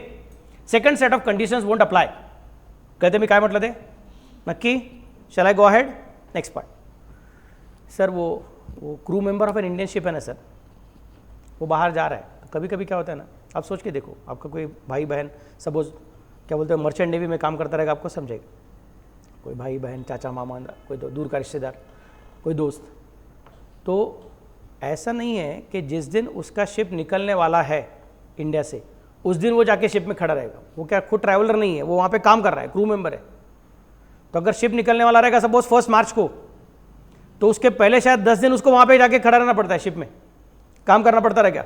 समझे मैं कैसे बोल रहा हूँ? उसका joining date अलग रहेगा, and thereafter he will be doing the work, keeping the ship ready for the purpose of departure, and then the ship will go away. समझ मैं कैसे बोल रहा हूँ? तो क्वेश्चन ऐसा है कि सर अभी उसको कहाँ पे काउंट करने का, क्योंकि he is a crew member of an Indian ship जो आउटबाउंड शिप है, इंडिया के बाहर जाने का कोशिश कर रहा है, मतलब परमिशन लेके सब जा रहे हैं, भाग नहीं जाए, इलीगल नहीं, डंकी रूट नहीं चल रहा है। समझ मैं कैसे बोल रहा हूँ? ओके, तो ऐसे वक्त शिप्स के कुछ रूल्स रहते हैं। रूल क्या रहता है कि एक बार आपने वो शिप पे एम्बार्क कर दिया, शिप पे आपने रख दिया पैर अपना, और आपका वो एंट्री करके हो गया, तो then you are not allowed to come back to India directly. जैसा आपने कभी एरोप्लेन से ट्रैवल किया रहेगा इंडिया के बाहर, तो आपको समझता रहेगा कि इमिग्रेशन काउंटर रहता है। इमिग्रेशन काउंटर को क्रॉस किया तो आप वापस नहीं आ सकते। फिर इमिग्रेशन काउंटर को क्रॉस करके वापस आने का रहेगा तो इन दैट केस आपका फिर से बार इमिग्रेशन उल्टा हो जाता है, आपके पासपोर्ट फिर से ठप्पा लगता है। समझने में कैसे बोल रहा? नहीं सर, हमारा प्लेन उड़ा ही नहीं, ऐसा मेरे साथ हुआ था। हम लोग बाहर गए थे एक बार, तो इमिग्रेशन वाला सब हो गया, हम लोग प्लेन की राह देख रहे थे। रात को 1 बजे का प्लेन था, 11:30 बजे तक हम लोग वो अंदर जाके बैठे थे मस्त से, इमिग्रेशन वाला क्रॉस करके आराम से बैठे थे, अभी प्लेन आएगा करके। और 12 बज गया, 1 बज गया, 1:30 बज गया, प्लेन नहीं आया था। फिर बाद में अनाउंस किया कि हमको प्लेन कैंसिल करना पड़ा है। तो हमने बोला अभी, और नेक्स्ट प्लेन कभी है? अगले दिन रात को 1:30 बजे। मैं बोला अरे अभी 1:30 बज चुका है, अगले दिन मतलब 24 घंटा में एयरपोर्ट में इमिग्रेशन के अंदर आने के बाद कैसे रख सकता हूँ करके, मैं, मेरे बच्चे, सब लोग, हम लोग क्या कर सकते हैं? बोला नहीं सर आप चिंता मत करो, ये पूरा प्लेन का जो भी कुछ हमारा जो पैसेंजर्स है उनको हम लोग क्या करेंगे, फिर हम लोग इंडिया में होटल में 1 दिन का आपको हम लोग स्टे बना के देंगे, आपका वहाँ पे रहना खाना पीना सब हम लोग करके देंगे। समझ में कैसे बोल रहा हूँ? बोला ठीक है। तो बोला चलो निकलेंगे। अब इमिग्रेशन तो क्रॉस किया था, इमिग्रेशन क्रॉस करते ऐसे वापस करने को नहीं मिलेगा। मैं बोला अरे हमने किधर बाहर गया, भारत के बाहर तो गए ही नहीं, हम लोग अभी तक एयरपोर्ट के अंदर ही है, चलो अंदर जाते वापस करते। बोले नहीं सर, इमिग्रेशन का ठप्पा लग गया ना, now you can not directly come out as it is. आपको हम अंदर आने देंगे, लेकिन अब आपको फिर से इमिग्रेशन को उल्टा प्रोसेस करना पड़ेगा कि you are coming back to India. मतलब भले ही इमिग्रेशन प्रोसेस क्रॉस करने के बाद फिजिकली मुझे लग रहा है कि मैं इंडिया के बाहर नहीं गया हूँ, लेकिन इंडिया के हिसाब से इंडिया के बाहर चला गया हूँ। जैसा अपना ये यूएसबी पोर्ट रहता है कि ना, अपना यूएसबी हम लोग पेन ड्राइव लगाते हैं। समझने में कैसे बोल रहा हूँ? तो अभी तो आजकल कुछ फर्क पड़ता नहीं, आज तो हम डायरेक्टली निकल सकते हैं, but once upon a time ऐसा रहता था कि यूएसबी लगाया रहेगा तो पहले उसको क्या करना पड़ता है, इजेक्ट करो करके बोलते थे। समझने में कैसे बोल रहा हूँ? वो राइट क्लिक करके इजेक्ट करना पड़ता था। उधर इजेक्ट किया, इसका मतलब ये नहीं कि वहाँ से निकाला है, वहाँ पे वैसे ही रहेगा, but then you can not access it because now it is ejected, मतलब उसका इमिग्रेशन हो गया, ऐसा देखा जाए। फिर उसको चालू करने का फिर से क्या करना पड़ेगा, उसको निकाल के फिर से लगाना पड़ेगा, तब जाके वो कनेक्ट होगा। समझने में कैसे बोल रहा हूँ? वैसे ही ये इमिग्रेशन का भी लॉजिक रहता है। तो वैसे शिप में अगर कोई क्रू मेंबर काम करता रहेगा ना, तो उसका डायरी रहता है, उसका वो स्पेशल एक बुक रहता है, उसके अंदर एंट्री किया रहता है कि बाबा अभी आप शिप पे चले गए। और जब वो एंट्री हो गया तो उसके बाद आपको डायरेक्टली इंडिया में वापस आना अलाउड नहीं रहता है। अगर वापस आने करेगा आपको फिर से बुक में एंट्री करना पड़ेगा कि भी वापस आ गया करके। समझ में कैसे बोल रहा हूँ? Okay, that's why I have told here, in case of an Indian citizen being a crew member of an Indian ship leaving India, the period commencing from the date entered into the continuous discharge certificate, जो continuous discharge certificate नाम का एक चीज़ रहेगा, उसके ऊपर जो date लिखा रहेगा, in respect of joining the ship by the said individual for the eligible voyage, and the period ending on the date entered in the continuous discharge certificate in respect of signing off by the individual from the ship in respect of such voyage should be excluded। जब वो ship वापस आएगा, जैसे वो Indian dock को लग गया, immediately वो जंप मार के घर पे नहीं आ सकता है, उसको वहाँ पे शिप पे बहुत सारा काम करना पड़ेगा, बाद में घर पे आ सकेगा। तो there is a chance that the ship has already come to Indian dock, but does not mean that he is coming back to India. तो उसका वो जो सर्टिफिकेट रहेगा उसके बाद जिस दिन डाला है कि वो शिप पे गया, उस दिन से हम बोलेंगे इंडिया के बाहर चला गया। और जब वो सर्टिफिकेट का और लिखा है कि अभी इंडिया में वापस आया, तो उस दिन के आगे हम लोग इंडिया के अंदर ऐसा कंसिडर करेंगे। समझने में कैसे बोल रहा हूँ? ऊपर का जो पॉइंट है ना, ये वाला इस पॉइंट के मुकाबले ये crew member of Indian ship के लिए जरा अलग पॉइंट आ जाता है। उसमें क्या बोलते हैं, the day return there as gone is excluded and the day return there as coming in is also excluded. उसके बाद का डे यहाँ पे कंसिडर करने का, उसके पहले का डे यहाँ पे कंसिडर करने का। और ऊपर हमने क्या बोला था, बाकी सबके लिए क्या है, if the time of arrival and time of departure is not known, entire day is assumed to be stayed in India both at the time of arrival and at the time of departure. सिर्फ ये crew member of Indian ship के लिए separate rule है। समझने में कैसे बोल रहा हूँ? अच्छा, एक बात याद रखना, हम सेंड ऑफ किसको दे रहे हैं? स्कूल ने आपको सेंड ऑफ दिया था। कब दिया था? जब आपके स्कूल में से आपने 10th स्टैंडर्ड का एग्जाम क्लियर किया था तभी। आपका दोस्त जो आपके बिल्डिंग में रहता है लेकिन आपके स्कूल में नहीं किसी और स्कूल में है, तो उसको आपके स्कूल के पास से सेंड ऑफ नहीं मिलता है। उसको सेंड ऑफ मिलेगा तो कहाँ से मिलेगा? उसके खुद के स्कूल के पास से मिलेगा। वैसे ही हम ये जो बोल रहे हैं कि हम लोग जो 60-365 का कंडीशन से कंसेशन दे देंगे, वो किसको है? If an Indian citizen is living India permanently or for a longer duration of time or as a crew member of an Indian ship, तो हम उसको कंसेशन देने को तैयार है। जाने वाला अगर अपने स्कूल का बच्चा है तो उसको सेंड ऑफ देंगे, अपने स्कूल का बच्चा नहीं तो उसको सेंड ऑफ नहीं देने का है। तो if an American citizen is going out of India, हम उसको सेंड ऑफ नहीं दें, हम उसको बोलते हैं आपको 182 भी एप्लीकेबल है, आपको 60-365 भी एप्लीकेबल है। क्या समझ सकते मैं कैसे बोल रहा हूँ? Got the idea? वो जो crew member of Indian ship का क्रू मेंबर है, बट वो इंडियन सिटीजन नहीं है, सपोज फॉरेन सिटीजन है, हम बोलेंगे आपको भी 63-65 भी एप्लीकेबल है। आप मत बोलो सर नहीं 182 मैं इंडियन शिप का क्रू मेंबर बोलता, लेकिन राजा इंडियन शिप का क्रू मेंबर भी होना चाहिए और ऊपर से इंडियन सिटीजन भी रहना चाहिए। तो इंडियन सिटीजन नहीं है, इसका मतलब तेरे लिए कंसेशन नहीं है। सेंड ऑफ किसको? जो हमारे देश का सिटीजन है उसको, हमारे देश का नागरिक है उसको। समझे मैं कैसे बोल रहा हूँ? I am repeating again. Section 6 subsection 1 के हिसाब से how many conditions are there? 3. How many conditions? How many sets are there? 2. How many conditions are there? 3. What are the conditions? एक तो इस साल में 182 दिन पूरा करना, या फिर नहीं तो क्या, इस साल में 60 दिन पूरा करना और साथ साथ में पिछले 4 सालों में 365 दिन पूरा करना। ये सबके लिए एप्लीकेबल है क्या? हाँ, लेकिन 2 जगह पे हम लोग एक्सेप्शन क्रिएट करने वाले हैं। एक एक्सेप्शन किसका? जाने वालों का। जाने वालों को क्या देते हैं? Send off. कब देते हैं? अगर जाने वाला इंडियन सिटीजन रहेगा तो। अगर जाने वाला इंडियन सिटीजन नहीं है तो उसको हम लोग सेंड ऑफ देने वाले नहीं है। हम उसको बोलेंगे आपको सारे के सारे condition same to same applied है, आपको कुछ कंसेशन नहीं है। और जाने वाला अगर इंडियन सिटीजन है लेकिन घूमने को जा रहा है 10 दिन के लिए, 15 दिन के लिए, उसको भी कुछ कंसेशन नहीं मिलेगा। जाने वाला इंडियन सिटीजन रहना चाहिए। और क्यों जाना चाहिए? Either permanently or for a longer duration of time or as a crew member of an Indian ship. ये 3 केसेस में जाने वाला अगर इंडियन सिटीजन रहेगा तो हम उसको कंसेशन देने को तैयार है। कंसेशन क्या है कि भैया 182 से छुटकारा कभी नहीं मिलेगा, लेकिन 60 365 से छुटकारा मिलेगा। सबको समझा क्या? शैल आई गो अहेड? क्लियर? नेक्स्ट, अभी उल्टा, जाने वाले का तो हो गया सेंड ऑफ, बोला काय? हाँ वाच ना, पुढे वाच ना।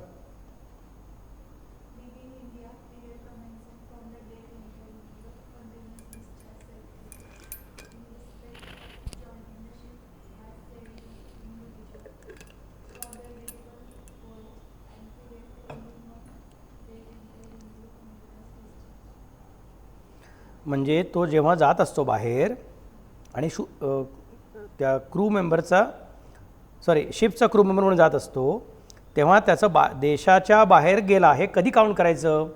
जेव्हा त्याचं शिप भारतातून निघालं, समुद्रामधून हलाल सुरुवात झाली, भोंगा वाजला, तेव्हा नाही काउंट करायचं। तर जेव्हा त्याच्या सर्टिफिकेटवरती लिहिलं आहे की तो भारताच्या त्या शिपवरती गेला, त्या दिवसापासून तो भारताच्या बाहेर समजायचं। सर नाही, पण तो तिकडे गेला ना, सर्टिफिकेटवरती लिहिलं होतं, त्यानंतर 10 दिवस शिप पाण्यातच होतं, तिकडे भारताच्या पाण्यात होतं, म्हणलं तरीसुद्धा चालतंय, तरीसुद्धा भारताच्या बाहेर असं कन्सिडर करणार। नंतर त्याचं शिप जेव्हा भारतात आलं तर इकडे ते असं भारताला हळूहळू असं चिकटत आहे। तो तुमचा कुठला पायरेट्स ऑफ कॅरेबियन पिक्चर बघितला की मला माहिती नाही, त्यामुळे तो असं ते शिप खालते बुडत जातं आणि त्यात उडी मारतो। तसं काय आपला हिरो उडी मारू शकत नाही, तो शिपचा क्रू मेंबर आहे। शिप येणार, त्यानंतर मग तिकडचे सगळे ते साफसफाई करायची, त्यातले कुठल्या लोकांना काय उतरवायचे, सामान कुठलं उतरवायचे, कुठले रिटर्न भरायचे, कुठले काय करायचे, सगळ्या गोष्टी करायच्या। तो the ship has come to Indian dock but he is not still discharge from the duty.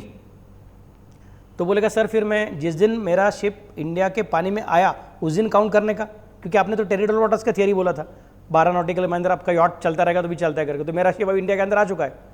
समझा मैं क्या बोल रहा हूँ? 12 नॉटिकल माइल के अंदर क्या हमारा शिप ज़मीन को लग गया, अभी यहाँ साइड में डॉक में लग गया है मस्त से। समझा मैं कैसे बोल रहा हूँ? तो मुझे पकड़ोगे क्या? बोलते नहीं, आपको जब तक वो कंटेनर डिस्चार्ज सर्टिफिकेट पर लिखा नहीं जाएगा कि आप भारत में आ चुके हो, आपका अभी शिप में से आपका काम खत्म हो गया, तब तक हम बोलेंगे आप भारत के बाहर ही हो। समझा मैं कैसे बोल रहा हूँ?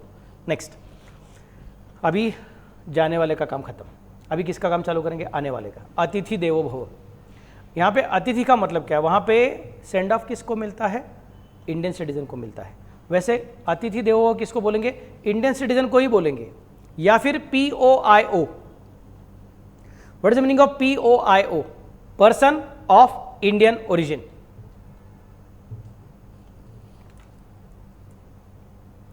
POIO। समझे मैं कैसे बोल रहा हूँ? आने वाला कौन चाहिए? एक तो इंडियन सिटीजन, तो हम उसको बोलेंगे सर अतिथि देवो भव। या फिर कौन चाहिए? Person of Indian origin. मेरा एक दोस्त है, USA में रहता है, पिछले 7 साल से वहाँ पे रहता है, उसने अभी तक वहाँ पे ग्रीन कार्ड नहीं लिया है, तो अभी भी इंडिया का सिटीजन है वो। समझ मैं कैसे बोल रहा हूँ? अभी भी वो इंडिया का ही सिटीजन है, लेकिन वहाँ पे रहता है, साल में एक बार अपने मम्मी डैडी को मिलने को आता है।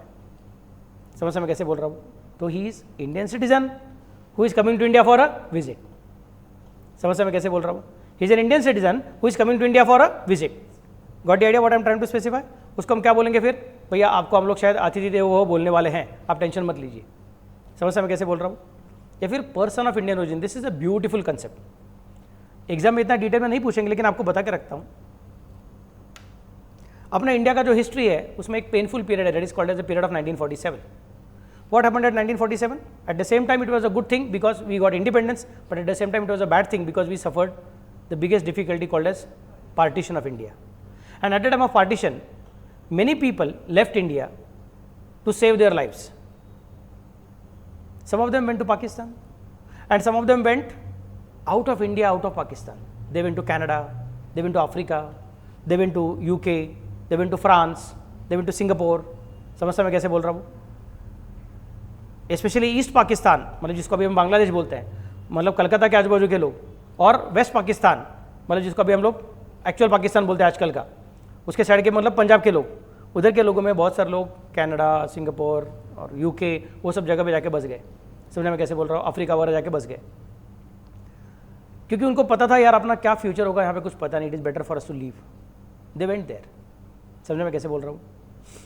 एंड शायद उनके बच्चे वहीं पे पैदा हुए, वहीं पे पले बड़े, उनके पोते परपोते अभी शायद आ रहे रहेंगे, वो भी वहीं पे पले बड़े रहेंगे. समझ में कैसे बोल रहा हूँ? तो लेकिन उनका शायद यहाँ पे इंडिया में पुराना पुश्तैनी मकान रह सकता है, पुराना बिजनेस रह सकता है, उनका एक हाथ भाई यहाँ पे रह गया, बाकी के लोग वहाँ पे चले गए, ऐसा भी कुछ तो रह सकता है. समझने में कैसे बोल रहा हूँ? उनका भगवान यहाँ पे रह सकता है, उनका भगवान का मंदिर यहाँ पे रह सकता है, कुल देवता वगैरह जैसा बोलते हैं हम लोग करके. समझने में कैसे बोल रहा हूँ? तो अगर वो पुराने रिश्तों को फिर से एक बार ताज़ा करने के लिए वो इंडिया में आते रहेंगे. Now they are not Indian citizen because they left India and they have taken the citizenship of other country. समझा मैं कैसे बोला? They are not Indian citizen and probably they are not born in India also, क्योंकि वो जो चला गया 1947 में इंडिया के बाहर, वो एक्सपायर भी हो गया दादाजी अभी. समझा मैं कैसे बोल रहा हूँ? उसका पोता भी इंडिया में आ रहा है घूमने को, अरे दादाजी की पुश्तैनी हवेली देखने को आता हूँ करके. समझा मैं कैसे बोल रहा हूँ? हम बोले अरे 60-300 पूरा किया ना, चल तुझे पकड़ लेंगे. बोलते सर अभी नेक्स्ट टाइम से नहीं आऊँगा. अभी मुझे समझा दादाजी छोड़ के क्यों गए थे कर यहाँ से, ये सब पूरा देश ही ऐसा है कि सब पकड़ पकड़ के तकलीफ देते करके. हमको ऐसा नहीं करना है. तो हम क्या कोशिश करेंगे? अतिथि देवो भव बोलने का कोशिश करेंगे. इंडियन सिटीजन, मेरा जो दोस्त जो ग्रीन कार्ड लिया नहीं है, अमेरिका में 7 साल से रह रहा है और हर साल अपने पिताजी को मिलने को आता है, वो तो Indian citizen coming to India for the purpose of visit है, उसको तो हम लोग कंसेशन देने वाले हैं ही. जाने वाले इंडियन सिटीजन को कंसेशन देते हैं तो आने वाले इंडियन सिटीजन को भी कंसेशन देंगे. समझ में कैसे बोल रहा हूँ? लेकिन आने वाले में सिर्फ इंडियन सिटीजन को कंसेशन नहीं देंगे, बल्कि साथ साथ में और एक पर्सन को कंसेशन देंगे. किसको? If that person is a person of Indian origin, if that visitor is a person of Indian origin. Sir what is the meaning of person of Indian origin? Person of Indian origin means either he himself or either of his parents or either of his grandparents were born in undivided India. समझ में कैसे बोल रहा हूँ? Either of his parents, either he or she himself or herself, as the case may be, either he himself or either of his parents, मतलब mummy daddy, और either of his grandparents, मतलब दादा दादी नहीं तो नाना नानी, कुछ भी चलेगा. दादा दादी नाना नानी में फ़र्क क्या मालूम है क्या? पिताजी के पास से ग्रैंड पेरेंट्स मतलब दादा दादी, और मम्मी के पास से ग्रैंड पेरेंट्स मतलब नाना नानी. Either he himself or either of his grand parents or either of his either of his parents or either of his grand parents way are born in undivided India.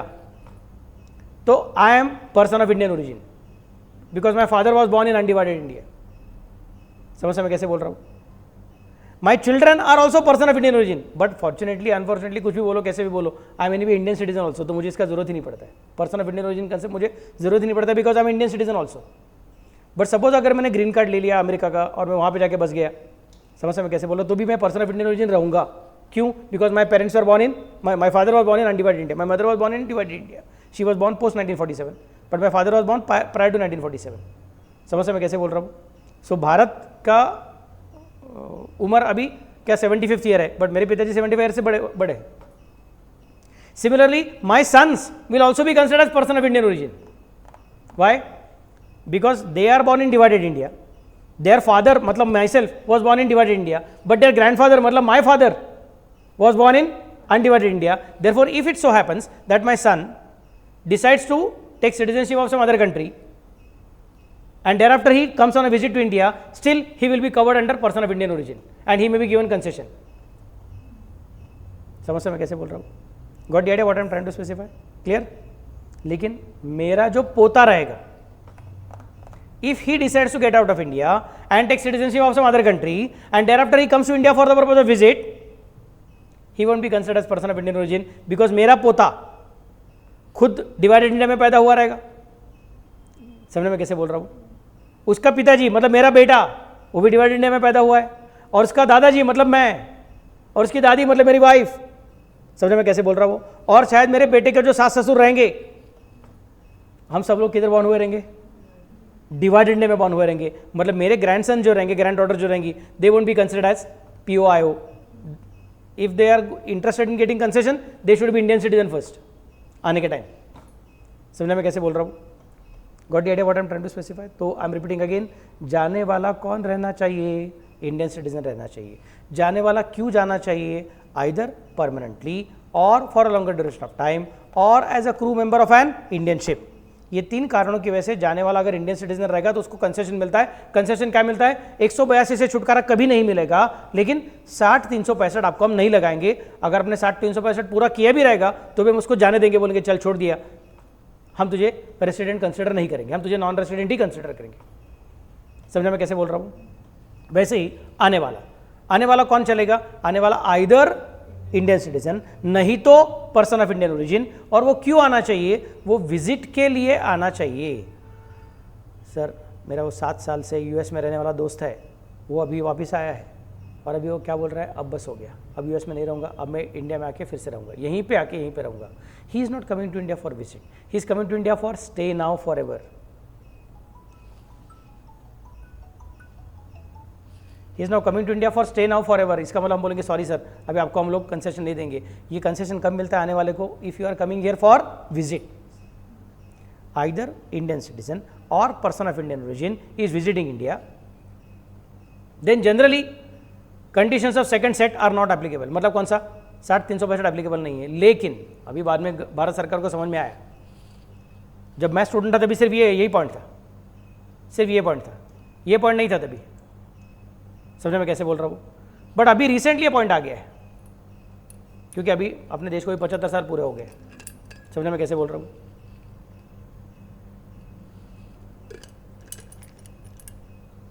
और देश काफ़ी बदल चुका है. 1947 की बात अलग थी, 1961 जब इनकम टैक्स एक्ट बनाया तभी की बात भी अलग थी. अब हम 2024 की बात कर रहे हैं. 2024 में इंटरनेट है, फास्ट स्पीड का इंटरनेट है, एरोप्लेन बहुत चीपर है.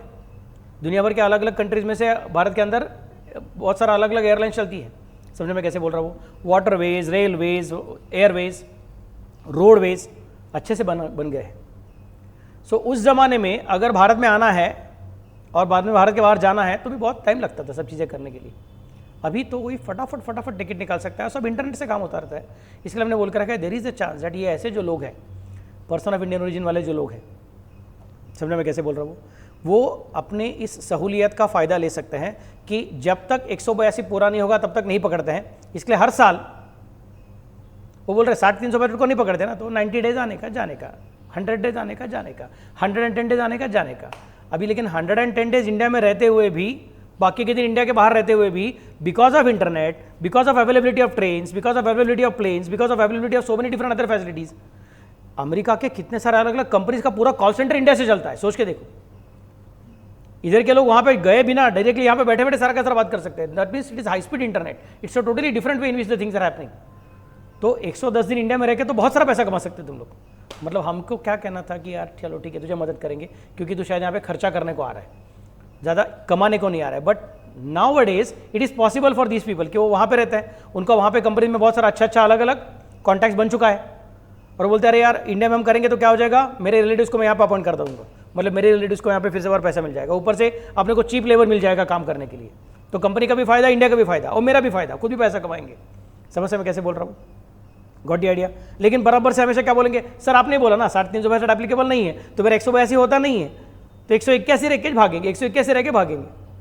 हम बोलेंगे अरे 181 तो भी क्या हुआ, तूने 4 साल ऐसा किया तो हम पकड़ते. बोलते नहीं सर आप मुझे नहीं पकड़ सकते हो, क्योंकि मैं कौन हूँ, इंडियन सिटीजन, नहीं तो कौन हूँ, पर्सन ऑफ इंडियन ओरिजिन. काय को आ रहा हूँ, विजिट के लिए. इसका मतलब मुझे 60-365 एप्लीकेबल है ही नहीं. तो मेरा 181 अगर 4 साल पूरा हो तो भी एक्चुअली स्पीकिंग बहुत ज़्यादा होता है, फिर भी वो पकड़ने का नहीं रहता, तो छोड़ देंगे. समझा मैं कैसे बोल रहा हूँ? गवर्नमेंट बोलेगा यार ये तो गड़बड़ हो गई. ये प्रोविजन तब बनाया हुआ था जब 1961 था, जब भारत में अलग अलग देशों से बहुत सारे एरोप्लेन फ्लाइट्स अवेलेबल नहीं था. समस्या में कैसे बोल रहा हूँ, भारत में बहुत सारे इंटरनेशनल एयरपोर्ट भी नहीं थे। Got the idea what I am trying to specify. तो तब के ज़माने में क्या हुआ प्रोविजन, और आजकल तभी इंटरनेट नहीं था, इंटरनेट ही नहीं था तो high speed fibre optic cable ही नहीं था, कॉल सेंटर वॉल सेंटर का झंझट ही नहीं था, इंटरनेशनल बैंकिंग का सिस्टम ही नहीं था, क्रेडिट कार्ड भी नहीं थे। समझ में कैसे बोल रहा हूँ, उस जमाने का प्रोविजन को अभी लेके आना बराबर नहीं है, तो हमने एक नया सा कंडीशन डाल कर रखा। लेकिन अभी ऐसा पर्सन कौन है, in case of an Indian citizen or a person of Indian origin who is visiting India and he is having an Indian income of rupees 15 lakh or more. समझ में कैसे बोल रहा हूँ, उसका भारत के अंदर का इनकम जो है 15 लाख और मोर है, उसका भारत के अंदर का इनकम 15 लाख से ज्यादा है, इक्वल टू और ग्रेटर देन नहीं, ग्रेटर देन 15 लाख है। समझ में कैसे बोल रहा हूँ, मतलब उसने भारत के अंदर भी पैसा कमाया है 15 लाख से ज़्यादा। 15 लाख से ज़्यादा मतलब महीने में 1 लाख से ऊपर चला गया। समझ में कैसे बोल रहा हूँ यार, तू मतलब इंडिया में विजिट को नहीं आ रहा है, सिर्फ खर्चा करने को नहीं आ रहा है, वैष्णो देवी देखने को जाऊँगा, सबरीमला में 40 दिन का उपवास करके चल के आऊँगा। समझ में कैसे बोल रहा हूँ, तिरुपति बालाजी का दर्शन लेके चला जाऊँगा, अयोध्या में जाकर रामलला का दर्शन लेके चला जाऊँगा, उधर 4 दिन के लिए होटल में रहूँगा, उधर खर्चा करूँगा, ऐसा नहीं कर रहा है। तो यहाँ पे पैसा कमा रहा है, और वो भी थोड़ा थोड़ा नहीं पैसा कमा रहा है, 15 लाख कमा रहा है एनुअली, कम से कम 15 लाख कमा रहा है। भारत के बाहर कितना कमाता है मुझे पता ही नहीं है, बट भारत के अंदर तू 15 लाख से ज़्यादा कमा रहा है। मतलब तू भारत के अंदर अगर रहता था तो भी तू पॉवर्टी लाइन के ऊपर ही रहता था। समझने में कैसे बोल रहा हूँ, are you getting the point. तो हम बोलेंगे sir in that case both the sets of conditions are applicable. आपको कंसेशन नहीं है, लेकिन आपको कंसेशन नहीं तो भी थोड़ा कंसेशन रखा, थोड़ा कंसेशन हटाया। कंसेशन कौन सा था आपका, 63-65 एप्लीकेबल नहीं करके बोला था ना हमने, बोला हाँ चल 63-65 नॉट एप्लीकेबल बट 123-65 एप्लीकेबल। 182 है, 60-365 नहीं है, तो सर मतलब सेम ही हो गया। नहीं 60-365 नहीं, लेकिन एक नया कंडीशन डाला है, कौन सा, 120-365। मतलब if in the relevant previous year you have stayed in India for a period of 120 days and in the 4 previous years you have crossed 365 days, then we will specify that तुमको हम फिर से पकड़ सकते हैं, बोलेंगे तुमको हम लोग रेसिडेंट ट्रीट कर देंगे। तो कंसेशन दिया क्या, हाँ दिया, 60-365 से छुटकारा दे दिया, बट पूरा कंसेशन दिया क्या, पूरा कंसेशन नहीं दिया, नया कंडीशन डाल के पकड़ लिया। कौन सा वाला कंडीशन डाल के पकड़ लिया, 120-365।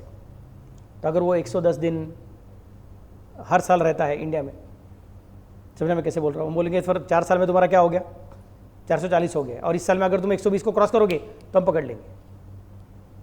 नहीं सर वो हर साल बराबर 90 डेज ना से, तो जाने दो, फिर हम कुछ नहीं कर सकते, क्योंकि हमने 63-65 से उसको छुटकारा दिया हुआ है। What is necessary that if he completes 120 and 365, तो हम उसको बोलेंगे अभी छुटकारा नहीं है, अभी अतिथि देवो वो नहीं है, यू आर नॉट अतिथि, you are coming here and earning here. समझ में कैसे बोल रहा हूँ, got the point what I am trying to specify. अब जब तुम यहाँ पे आके पैसा कमा रहे हो तो यार मतलब हमारे सिस्टम के और तुम्हारा प्रेशर आता है, you are using our system. समझे मैं कैसे बोल रहा हूँ, तो don't forget to pay tax. But sir आपको कैसे समझेगा कि मैं आपका सिस्टम यूज़ कर रहा हूँ, मैं कितना पैसा कमाया तो चलेगा। हम बोलते देख तू अगर थोड़ा बहुत आके थोड़ा पैसा कमाए हमको कुछ फ़र्क पड़ता नहीं है, लेकिन अगर तू यहाँ पे आता है और यहाँ पे आने के बाद 1-2 मिनट रुकिए मैडम मैं देता हूँ मैं, अगर तू यहाँ पे आता है और यहाँ पे आने के बाद अगर तू भारत के अंदर इनकम 15 लाख से ऊपर कमाता है, भारत के अंदर का इनकम तेरा 15 लाख से ऊपर है रिलेवेंट प्रीवियस ईयर में, फिर हम बोलेंगे ठीक है बाबा अभी रिलेवेंट प्रीवियस ईयर में 15 लाख से ऊपर का इनकम कमाया हुआ रहेगा, तो तुम्हारा 63-65 का छुटकारा दिया हुआ है वो तो है ही। 182 पकड़ता है, लेकिन तुमको 182 ने छोड़ दिया था क्योंकि तुम्हारा उससे कम दिन था, तो अभी हम तुम्हारे लिए एक नया नेट डाल के रखेंगे। नया नेट कौन सा वाला है हमारा, 120-365। So both the sets of conditions are applicable, only change is in condition number A from set number 2। Condition number A क्या था आपका, अगर याद रहेगा तो स्टेज 60 डेज इन इंडिया, उसको चेंज करके क्या कर दिया है, it is converted into 120 days. इस कंडीशन में कुछ भी चेंज नहीं है, इस कंडीशन में कुछ भी चेंज नहीं है, सिर्फ इसमें चेंज किया है, 60 के कर दिए कितना 365। बच्चे लोग को क्या लगता है कि सिर्फ 2 ही कंडीशन एप्लीकेबल, 182 नहीं तो 120 नहीं, 182 नहीं तो 120-365। 365 को नहीं हटाया, 365 को वैसे ही रखा, उसको हाथ भी नहीं लगाया, उसको बोला वैसे वैसे रखो, 60 को चेंज करके 120 कर दिया। समझा सबको, ओके। ये हो गया कौन तुम्हारा basic conditions of residential status for individual. Clear में कैसे बोल रहा हूँ। अभी जरा 1 मिनट के लिए डीम रेसिडेंट पढ़ो, फिर मैं डिस्कस करता हूँ। 1-2 मिनट के लिए पढ़ो, मुझे पेपर देना है सर उनको।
समझ में आ रहा है?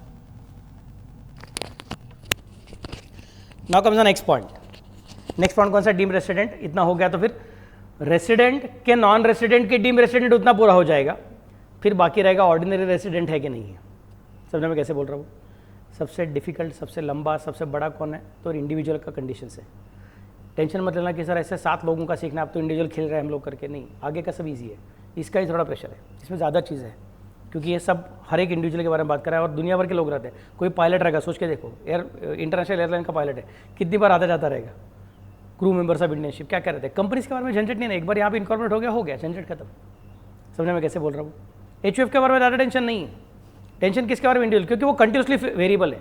उसका कंडीशन कौन सा? स्टे इज इंपॉर्टेंट, बाकी में स्टे इज नॉट इंपॉर्टेंट अगर आप दिमाग चलाओगे तो। इसके लिए बाकी सबका कंडीशन बहुत ईजी है, इंडिविजुअल का कंडीशन में ज़्यादा दिमाग चलाना पड़ता है। और ये इंडिविजुअल लोगों को ही ज़्यादा झंझट रहता है कि मैं टैक्स कैसे बचाऊँ, क्या करूँ, ये करूँ, तो ज़्यादा इधर उधर मस्ती करते रहते हैं। इसलिए उनको पकड़ने के लिए अपने को ज़्यादा दिमाग चलाना पड़ता है। समझने में कैसे बोल रहा हूँ? अब डीम्ड रेसिडेंट, ये अभी लाया हुआ सेक्शन है, अभी जस्ट गर्मा गर्म ताज़ा 2 साल पहले का है।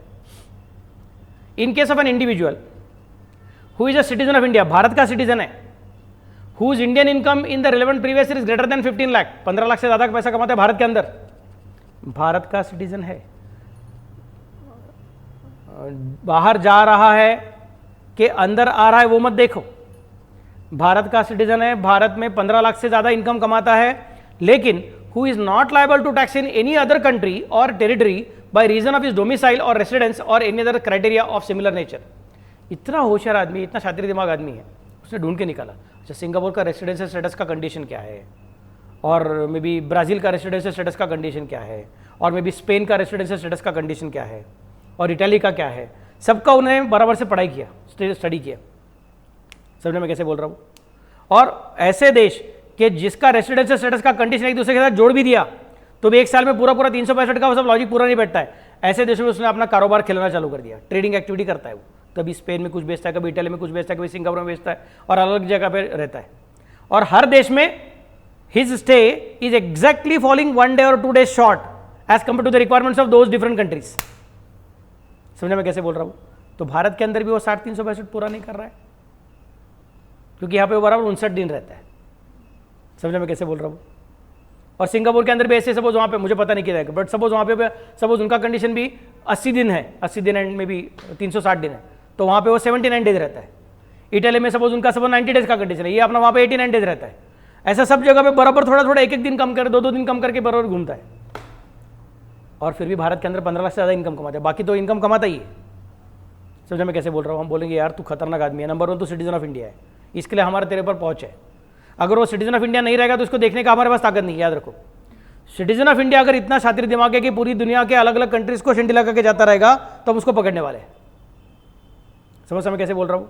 Okay, so who is a citizen of India and whose Indian income in the RPY is greater than 15 lakh. Sir ये शातिर दिमाग आदमी है ना, लेकिन उसका भारत के अंदर का इनकम भी सिर्फ 2 लाख रुपये। हम बोलेंगे छोड़ दो, फिर नहीं सर भारत का सिटीजन है, पकड़ो पकड़ो, मैं बोलूँगा चलेगा, बट उसका इंडियन इनकम काफ़ी कम है तो निग्लिजिबल है, छोड़ दो।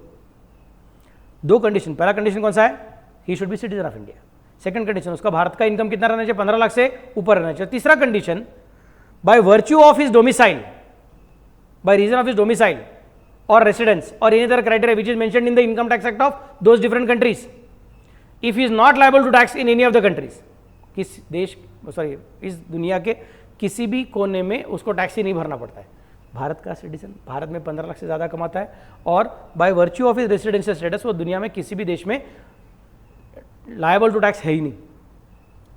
समझ में कैसे बोल रहा हूँ? दुनिया में किसी भी देश में लायबल टू टैक्स है ही नहीं, तो हम बोलेंगे ठीक है, फिर you are deemed to be resident in India और हम तुमको RNOR का स्टेटस दे देंगे, resident but not ordinary resident, और तुझे हम यहाँ पे कंसिडर कर लेंगे। सर लेकिन मैं ना UK में पैसा कमाता हूँ, UK में पैसा कमाता हूँ, और मैंने इंडिया का 63-65 पूरा नहीं किया। इंडिया में मैं 59 डेज रहा था, लेकिन बाकी के सारे दिन मैं UK में रहता था। मतलब आई एम नॉट डांसिंग, कभी इधर 59, कभी इधर 89, कभी इधर 79, कभी ऐसा नहीं कर रहा हूँ मैं, बराबर से इधर 59 उधर बाकी के दिन ऐसा करके रहता हूँ। समझे मैं कैसे बोल रहा हूँ? हाँ तो फिर बताना राजा, लेकिन तेरा फिर उधर UK में टैक्स भरा कि नहीं भरा? बोलते सर नहीं भरा। तो चल तुझे पकड़ता हूँ। बोलते नहीं सर ऐसा नहीं है। UK में टैक्स न भरने का कारण क्या है? मैं UK में जो टाइप का इनकम कमाता हूँ वो UK के इनकम टैक्स एक्ट के मुकाबले एग्जेम्प्ट है। तो वहां पे मैं लायबल फॉर टैक्स हूं कि नहीं हूं? मैं वहां पे लायबल फॉर टैक्स हूं, लेकिन मेरा लायबिलिटी जीरो आ रहा है। क्यों? बिकॉज वहां पे उन्होंने इसको एग्जाम किया हुआ है। यूके के गवर्नमेंट ने जो इनकम कमाओगे तो एग्जाम्शन मिलेगा ऐसा बोला था, वो इनकम मैं वहां पे कमा रहा हूं। तो यूके का गवर्नमेंट मेरे इनकम टैक्स को देखता है कि नहीं देखता है? देखता है, लेकिन बोलता है चल छोड़ दिया। क्यों? बिकॉज उन्होंने खुद नहीं बोला हुआ है कि ये टाइप का इनकम यूके में कमाना चाहिए ऐसा हमको लगता है। समझा मैं कैसे बोल रहा हूं? That's why.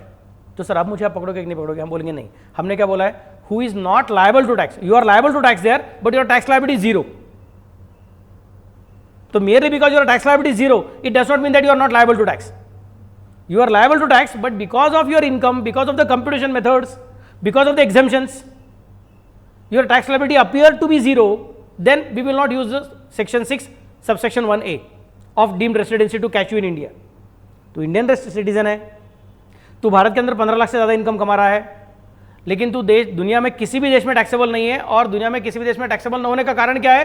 कि तेरा इनकम ऐसा वाला है कि जो दूसरे देश में एग्जेम्प्ट है, या फिर उनके कंप्यूटेशन मेथड को फॉलो करने के तेरा इनकम निगेटिव आ रहा है, फिर जीरो आ रहा है, इसके लिए टैक्स नहीं लगता है। हम बोलेंगे फिर हम भी छोड़ देंगे, कुछ प्रॉब्लम नहीं है, despite of the fact that you fulfil first 2 conditions. और ऐसा देखा है तो all the 3 conditions we will still consider that, हम तुझे नहीं पकड़ेंगे, क्योंकि तूने तीसरा कंडीशन एक्चुअली पूरा नहीं किया। तीसरा कंडीशन क्या है? Who is not liable to tax in any other country or territory by reason of his domicile or residence or other criteria of similar nature.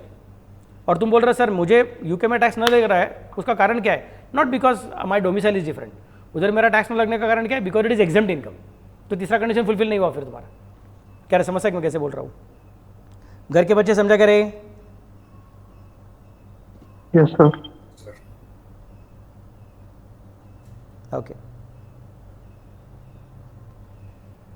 Okay, so these are the conditions for section 6(1)(a), section 6 subsection 1 है। मैं आपको कितना section सिखाया? 2 section सिखाया। अच्छा देखा तो एक कौन सा? सेक्शन 6 सबसेक्शन 1, और दूसरा कौन सा? Section 6 subsection 1A। 1 किसके लिए है? इंडिविजुअल के लिए। 1A भी किसके लिए है? इंडिविजुअल के लिए। 1 क्या बोलता है? एक तो 1 को फुलफिल किया तो क्या बन जाएगा? रेसिडेंट, और 1 को फुलफिल नहीं किया तो क्या बन जाएगा? Non resident. 1A को फुलफिल किया तो क्या बन जाएगा? डीम टू बी रेसिडेंट, मतलब बाय डिफॉल्ट RNOR। सेक्शन 6(1) में कितना कंडीशंस है? 3 कंडीशंस है। तीनों फुलफिल करना पड़ता है क्या? नहीं। तीनों में से एक तो पहले को फुलफिल करो, नहीं तो दूसरे एंड तीसरे को फुलफिल करो। पहला कंडीशन क्या है? If you stage in India for a period of at least 182 days during the relevant previous year. और दूसरा तीसरा कंडीशन क्या है? If you stage in India for a period of at least 60 days in the relevant previous year, and if you stay in India for a period of at least 365 days in 4 previous years immediately preceding the relevant previous year। अगर वो पूरा हुआ तो हम बोलेंगे पकड़ लेने का है।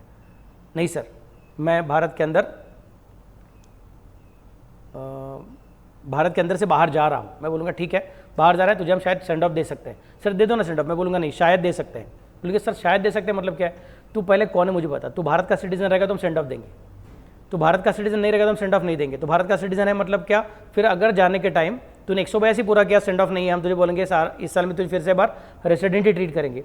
लेकिन भारत के बाहर जाने वाला अगर इंडियन सिटीजन है तो उसको हम 63-65 का कंडीशन से छुटकारा दे देंगे, बोलेंगे 63-65 नॉट एप्लीकेबल। सिमिलरली भारत के अंदर आने वाला जाने वाला, लेकिन क्यों जाना चाहिए?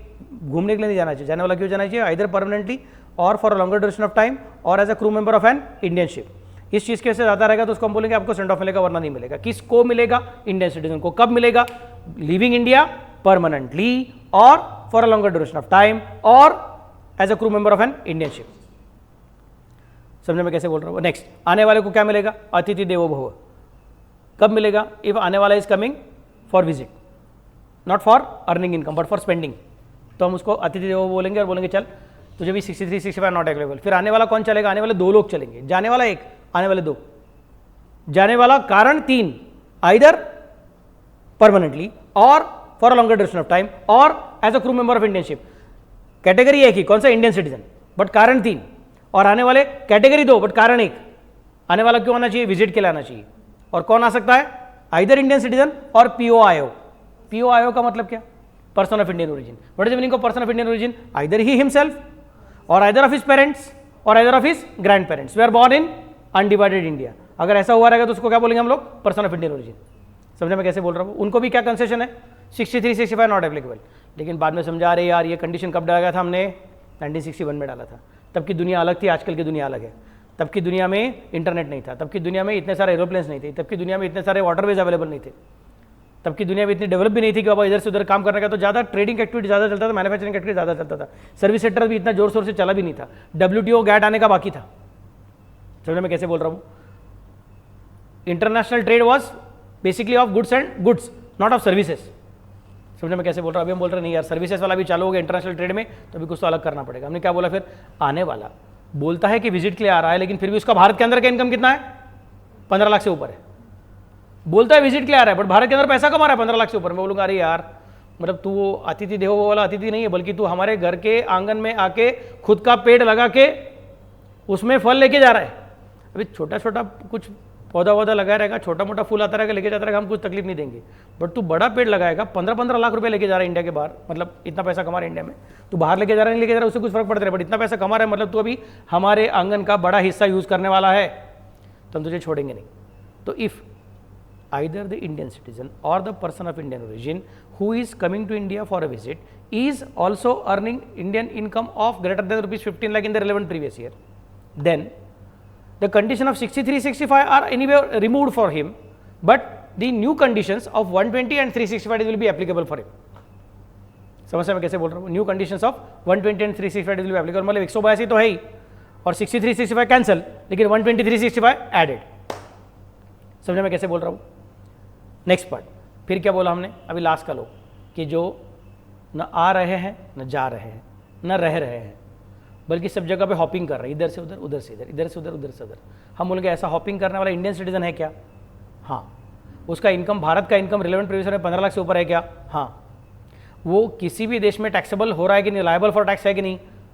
बोलता नहीं सर, किधर भी टैक्सेबल नहीं है। उसका नंबर 1 वो इंडियन सिटीजन है, नंबर 2 वो भारत में इस साल 15 लाख से ज़्यादा इनकम कमा रहा है, और नंबर 3 वो ना भारत में ना भारत के बाहर किधर भी उसको टैक्स लायबिलिटी टू टैक्स नहीं आ रहा है। क्यों नहीं आ रहा है लायबिलिटी फॉर टैक्स? सर क्योंकि वो जिस तरह से वो रेसिडेंशियल स्टेटस को जब मारता है ना, बराबर से वो नंबर ऑफ डेज काउंट करके जब मारता है। बोलेंगे फिर ठीक है, उसको पकड़ो, अंदर लेके आओ। समझ में कैसे बोल रहा हूँ? हम उसको पकड़ेंगे, हम बोलेंगे बाबा you will be deemed to be resident in India. तो सर मतलब मैं कौन बन जाऊँगा? फिर तुम resident but not ordinary resident बन जाओगे। नहीं सर मुझे ROR बनने का शौक है, नहीं मिलेगा। डीम्ड रेसिडेंट का एक ही रूट है, RNOR। समझ में कैसे बोल रहा हूँ? Got the idea? So these are the points which we are required to study to understand residential status of individual. इसमें और एक छोटा पॉइंट बाकी रह गया, कौन सा वाला? कि अगर वो crew member of Indian ship है तो उसका पीरियड जब शिप इंडियन डॉक के बाहर गया तब से काउंट नहीं होता है, बल्कि जब उसका सर्टिफिकेट पे डेट डाला कि वो शिप पे चला गया तब चालू होता है। और जब शिप इंडियन डॉक में आ गया उस दिन उसका पीरियड खत्म नहीं होता है, बल्कि जब उसका सर्टिफिकेट लिखा गया कि शिप से उतर गया उस दिन उसका पीरियड हम लोग कंसिडर करते हैं कि उसके दिन के आगे इंडिया में है, उस दिन तक वो इंडिया के बाहर ही है। भले ही शिप इंडिया के अंदर आ रहेगा तो वो इंडिया के बाहर ऐसा हम काउंट करते हैं। समझ में कैसे बोल रहा हूँ? These are the points which are required to be kept in mind when we are thinking of residential status of individual. आर नहीं तो ROR नहीं तो RNOR। अभी तक मैंने OR-NOR सिखाया नहीं है, तो अभी मैंने एक्चुअली तुमको क्या सिखाया? RNR DR। R मतलब क्या? रेसिडेंट। NR मतलब क्या? Non resident. DR मतलब क्या? Deemed resident. डीम्ड रेसिडेंट आगे चल के क्या बनेगा? हमेशा NOR ही बनेगा, मतलब उसके कुछ चिंता करने की जरूरत नहीं है। NR हमेशा क्या रहेगा? NR का आगे कुछ सवाल ही नहीं आता, NR का आगे कुछ क्लासिफिकेशन नहीं है, रहेगा कौन? सिर्फ R। R का क्या हो सकता है? ROR हो सकता है, नहीं तो RNOR हो सकता है। जब मैं स्टूडेंट था, इनफैक्ट मैं पूना में क्लास चालू किया तब तक ये जो OR के कंडीशंस थे, OR-NOR के कंडीशंस थे, वहां पे OR कब कहलाया जाएगा बताया जाता था। जैसा अभी भी आपने जो अभी ये कंडीशन देखा सब 6(1) का और 6(1)A का, यहां पे भी रेसिडेंट कब कहलाया जाएगा वो बताया हुआ है। और जब रेसिडेंट नहीं है तो ऑटोमेटिकली क्या बन जाएगा? Non resident. नॉन रेसिडेंट बनने के लिए क्या करूं ऐसा नहीं बोला हुआ है, रेसिडेंट बनने के लिए क्या कंडीशन पूरा करना कैसा बताया हुआ है।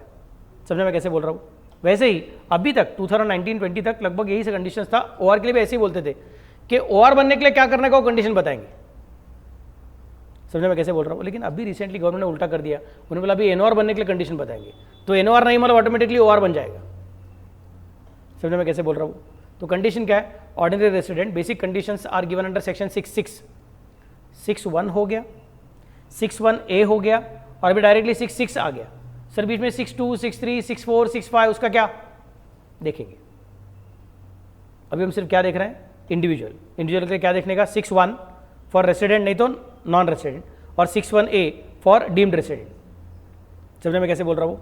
और मैं कहाँ पे जा रहा हूँ? डायरेक्टली 66 पे जा रहा हूँ। क्यों? क्योंकि मुझे इंडिविजुअल का OR नहीं तो NOR स्टेटस चेक करने का है। तो only a resident individual can be OR or NOR। If the individual is non resident then the conditions of 66 are not applicable. तो यहाँ पे आने का जरूरत नहीं अगर तुम नॉन रेसिडेंट रहोगे तो। फिर कंडीशन नंबर 1, 2, 3, 4 4 कंडीशन दिया हुआ है, और ये 4 में से देखो इधर क्या लिखा है, और क्या लिखा है, और क्या लिखा है, और मतलब एक तो पहला कंडीशन पूरा किया तो तुम NOR हो, नहीं सर पहला कंडीशन पूरा नहीं किया तो दूसरा पूरा किया तो तुम NOR हो, नहीं सर पहला भी पूरा नहीं किया दूसरा भी पूरा नहीं किया तो तीसरा पूरा किया तो तुम NOR हो, नहीं सर पहला भी पूरा नहीं किया दूसरा भी पूरा नहीं किया तीसरा भी पूरा नहीं किया तो चौथा पूरा किया तब तुम NOR हो, नहीं सर पहला भी पूरा नहीं किया दूसरा भी पूरा नहीं किया तीसरा भी पूरा नहीं किया चौथा भी पूरा नहीं किया, अच्छा तो तुम OR हो। समझा मैं कैसे बोल रहा हूं? तो OR बनने के लिए NOR जो नहीं है वो ऑटोमेटिकली OR है। क्या समझ मैं कैसे बोल रहा हूं? ऐसा कंडीशन डाल के रखा हुआ है। तो OR बनने के लिए क्या करने का नहीं बताया हुआ है, बल्कि NOR बनने के लिए क्या करने का बताया हुआ है, और NOR बनने का कंडीशन पूरा नहीं किया तो ऑटोमेटिकली तुम क्या बन गए? OR बन गए। Got it? घर के बच्चे समझा करें?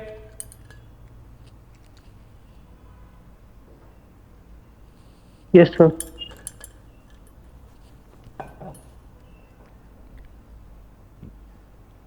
कंडिशन 1 बघा काय म्हणतात, if such individual has been non resident in India in any 9 out of 10 previous years presiding the relevant previous year. जिस प्रीवियस ईयर की बात कर रहे हो अभी उस प्रीवियस ईयर को 2 मिनट के लिए छोड़ दो, उसके पीछे के 10 साल देखो। जब तुम 6-1 के साथ खेलते हो तब तुमको रिलेवेंट प्रीवियस ईयर के अंदर 182 दिन चाहिए, नहीं तो रिलेवेंट प्रीवियस ईयर के अंदर 60 दिन चाहिए, नहीं तो रिलेवेंट प्रीवियस ईयर के अंदर 120 दिन चाहिए, और उसके पीछे के 4 सालों में 365 चाहिए। ऐसा कंडीशन रहता था। बट रिलेवेंट प्रीवियस ईयर में 182, रिलेवेंट प्रीवियस ईयर में 60, नहीं तो रिलेवेंट प्रीवियस ईयर में 120, ऐसा कंडीशन रहता था वहाँ पे।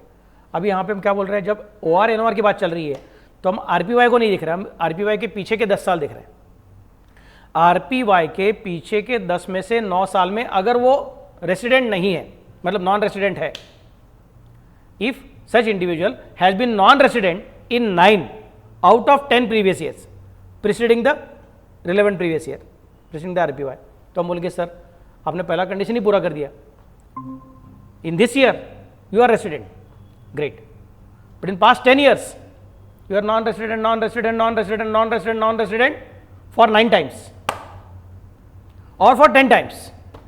तो आपका पहला कंडीशन पूरा हो चुका है। अगर आपका पहला कंडीशन पूरा हो चुका है मतलब मैं क्या कंसिडर करूंगा, आप अभी NOR हो। नहीं सर मैं नॉन रेसिडेंट हुआ रहे, हाँ वो तभी तो नॉन रेसिडेंट था, इस साल तेरा 182 पूरा हो चुका है, इसके से इस साल तो रेसिडेंट बन चुका है, इस साल तो रेसिडेंट बन गया तो हमको पूछना पड़ता है अभी 66 के पास आ, और 66 बोलता है सर उसके पिछले 10 साल का रिकॉर्ड देखो, और पिछले 10 साल के रिकॉर्ड में 9 साल में नॉन रेसिडेंट है क्या देखो। हम बोलते हैं सर 9 क्या 10 के 10 साल नॉन रेसिडेंट है, फर्स्ट टाइम इंडिया में आया और इस साल 200 दिन के लिए यहाँ पे रह गया। क्या समझ मैं क्या बोल रहा हूँ? फर्स्ट टाइम इंडिया में आया 200 दिन के लिए इंडिया में रह गया, 182 को पूरा कर दिया, मतलब वो रेसिडेंट बन चुका है, रेसिडेंट बन चुका है, लेकिन NOR बन जाएगा, RNOR। नहीं सर उसका ना 10 में से 9 साल नॉन रेसिडेंट नहीं है, मतलब शायद वो 10 में ना 2 साल रेसिडेंट था सर, 10 में 7 साल रेसिडेंट था सर।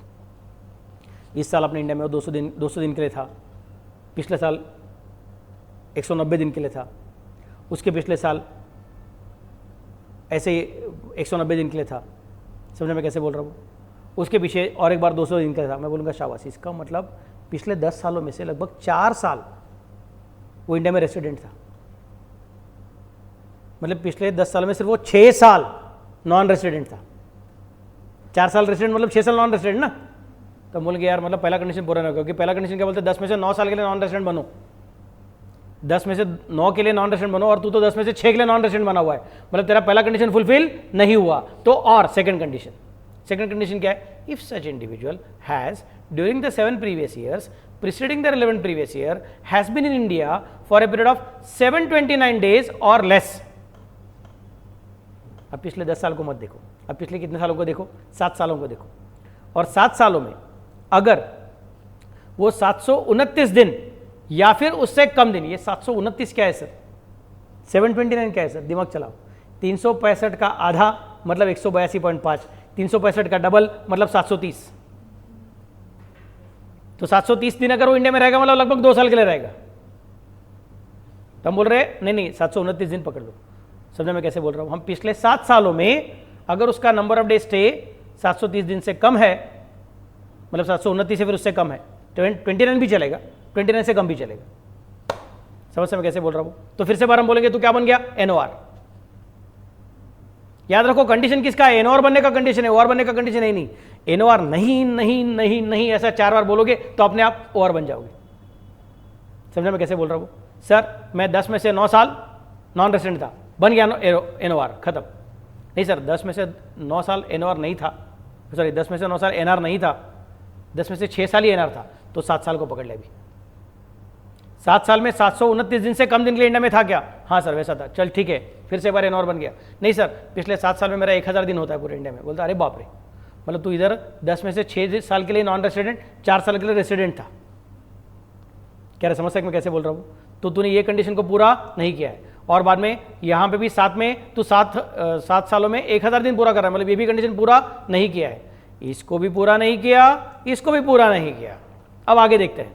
फिर if such individual is an Indian citizen or person of Indian origin who being outside India comes on a visit to India for in any previous year whose total income for the relevant previous year is greater than 15 lakh during the relevant previous year, who has been in India for 120 days or more but less than 182 days during the previous year। तो वो वाला आदमी है क्या कि जो भारत के अंदर घूमने को आ रहा है, ऐसा पहले बोलता था लेकिन बाद में 120 दिन से ज़्यादा निकले रहता था और ऊपर से 15 लाख के ऊपर ज़्यादा पैसे इंडिया में कमाता था। हम तुझे सोच रहे थे अतिथि देवो भव है, हम सोच रहे थे खर्चा करने को आ रहा है, लेकिन तू तो पैसा कमाने को आ रहा है यहाँ पे। अगर तू वो वाला रहेगा तो हम बोलेंगे तुझे फिर से भर, तू कौन है? NOR है। नहीं सर मैं इसके लिए भी नहीं आया, ऐसा भी नहीं है मेरा। अरे बाप रे, मतलब तू पहले की वजह से भी NOR नहीं है, दूसरे की वजह से भी NOR नहीं है, तीसरे की वजह से भी NOR नहीं है, तो अब मुझे तुझे चौथे में डालना पड़ेगा। चौथा कौन है? तू डीम टू बी रेसिडेंट वाला है क्या रे? बोलते हैं हाँ सर मैं डीम टू बी रेसिडेंट वाला। तो ठीक है, तो फिर से बार NOR बन जाएगा। क्लियर मैं कैसे बोल रहा हूँ? नहीं सर मैं वो भी नहीं हूँ। मैं बोलूँगा ठीक है, फिर अब तू कौन बन जाएगा? OR बन जाएगा। मतलब ये हमेशा कौन रहता है? हमेशा RNOR ही रहता है अगर रहेगा तो। ये अगर R बन गया ना, DR बन गया तो NOR ही बनेगा। नेक्स्ट, ये जो है ना, ये इधर का ये वाला, ये भी RNOR ही बनता है। ये ROR भी बन सकता है, RNOR भी बन सकता है। समझेगा मैं क्या बोल रहा हूँ? और ये भी ROR भी बन सकता है, RNOR भी बन सकता है। और ये इधर क्या है ना, इधर सेट 1 ने तो सेट 2 को पूरा कर दिए, तो भी क्या बन सकता है? ROR भी बन सकता है, RNOR भी बन सकता है। क्लियर? 2 लोग बाय डिफॉल्ट RNOR ही बनते हैं। कौन से? वो भारत के अंदर आने वाला, घूमने के लिए आ रहा है ऐसा बोल के 120 दिन से ज़्यादा निकले रहने वाला और ऊपर से 15 लाख से ज़्यादा पैसा कमाने वाला, वो बाय डिफॉल्ट RNOR बनेगा। और उसके अलावा जो सब जगह पे हॉपिंग करते बैठ रहा है, and by virtue of his residency status he is not getting liable to tax to anywhere, and in India he is Indian citizen plus his Indian income is more than 15 lakh, तो उसको बोलेंगे sir आप resident बनोगे लेकिन by default RNOR बनोगे। समझने में कैसे बोल रहा हूँ? और जो न पहला न दूसरा न तीसरा न चौथा किसी की वजह से भी RNOR नहीं बनता है, वो ऑटोमेटिकली क्या बन जाता है? ROR बन जाता है। Got it? क्लियर? सिंपल। बस काम खत्म। क्या करते हैं हम लोग? अब एक छोटा सा क्वेश्चन करेंगे, मेरा ही क्वेश्चन है, आनंद साहब का क्वेश्चन। देखो, mister Anand is an Indian citizen बाबा लोग, and a member of crew of Singapore bound Indian ship का क्रू मेंबर है अपना राजा। क्लियर में कैसे बोल रहा हूँ? Engaged in carriage of passengers in international traffic departing from Chennai port on 6 June 23। तो 6 जून 2023 को जो शिप चेन्नई पोर्ट से निकलने वाला है वो इंडियन शिप, सिंगापुर को जाने वाला शिप है वो। समझने में कैसे बोल रहा हूँ? वो शिप का ही अपना राजा आनंद क्रू मेंबर है। From the following details for the previous year of 23-24 determine the residential status of mister Anand for the assessment year of 24-25 assuming that his stay in India in last 4 previous years preceding the previous year of 23-24 is 400 days. पिछले 4 सालों में उसका 400 दिन हो चुका है, मतलब 362 को उसने क्रॉस कर दिया है। तो अपने को पहले देखना पड़ेगा अपना हीरो गया कभी 6 जून को चला गया है, मिला क्या आपको सबको? वापस कब आया उन्होंने कुछ बोला ही नहीं, मतलब सिंगापुर को गया उधर ही रह के लगता है, अभी तक वापस आया नहीं है। शिप उसका ड्यूटी बड़ा है। समझ में कैसे बोल रहा हूँ? Got the idea. तो वर्किंग कैसे करना पड़ेगा? सो मिस्टर आनंद सिटीजनशिप कौन सा? इंडिया का है। जॉब क्या है उसका? Crew member of an Indian ship. ये सब लिख के रख रहे हैं, मतलब हम लोग को बाद में ज़्यादा नहीं लिखना पड़ता है, काम अपना बच जाता है। क्लियर? उसका total number of days in previous year कितना है? 366। सर आपको क्या समझा 366 है? बिकॉज प्रीवियस ईयर 23 24 है, 24 लीप ईयर है, याद है ना? आज का डेट क्या है? 28 थे कि 29 है? आज 29 है, लीप ईयर है ना? समझा मैं कैसे बोल रहा हूँ? तो इसके लिए इस साल में 364 दिन 366 पकड़ना पड़ेगा। समझ मैं कैसे बोल रहा हूँ? So total number of days in previous year are 366। Next, out of which days stayed outside India. 6 June India के बाहर ऐसा काउंट करने का अपने को। समझ सके मैं कैसे बोल रहा हूँ? अरे कुछ तो बोलो। ओके, सो जून में कितने दिन रहते बोलो? Sorry 30 days. 30 में से 6 चला गया, मतलब कितना पकड़ गया? 24। लेकिन 6 तारीख हमने अंदर पकड़ लिया है। मिला क्या आपको सबको? Because they have not told what is the date which is mentioned in the continuous discharge certificate. क्या समझ सके मैं क्या बोल रहा हूँ? कंटिन्यूअस डिस्चार्ज सर्टिफिकेट का डेट उन्होंने दिया नहीं है, इसलिए मैंने क्या बोला? Day of arrival and day of departure to be counted in India. अगर वो डेट देंगे कि कब गया है तो उसके हिसाब से खेलूंगा मैं।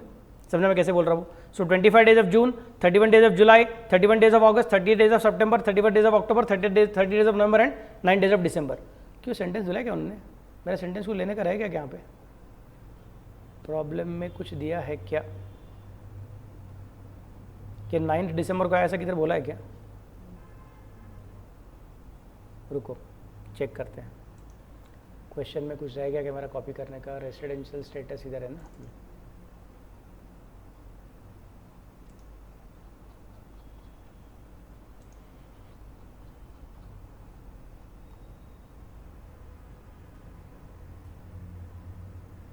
हाँ, ये पार्ट लेने कॉपी करना रहेगा मेरा, फिर तो चेंज करना पड़ेगा मुझे। अच्छा यहाँ से देख लो फिर, ठीक है, नो प्रॉब्लम। बाद में उसमें मैं बाद में चेंज करता हूँ। Date entered into the continuous discharge certificate in respect of joining the ship by mister Anand 6 June and date entered into the continuous discharge certificate in respect of signing off of the ship by mister Anand 9 December. ये table मेरा वो question में copy करने का रह गया। Okay, so in this case, since Mr. Anand is an Indian citizen and leaving India during previous year of 23-24 as a member of crew of an Indian ship, he would be resident in India if he stayed in India for 182 days or more. The voyage is undertaken by Indian ship engaged in the carriage of passengers in international traffic originating from the port of India, that is Chennai port, and having its destination at a port outside India, that is the Singapore port. Hence, the voyage is eligible voyage for the purpose of section 6(1).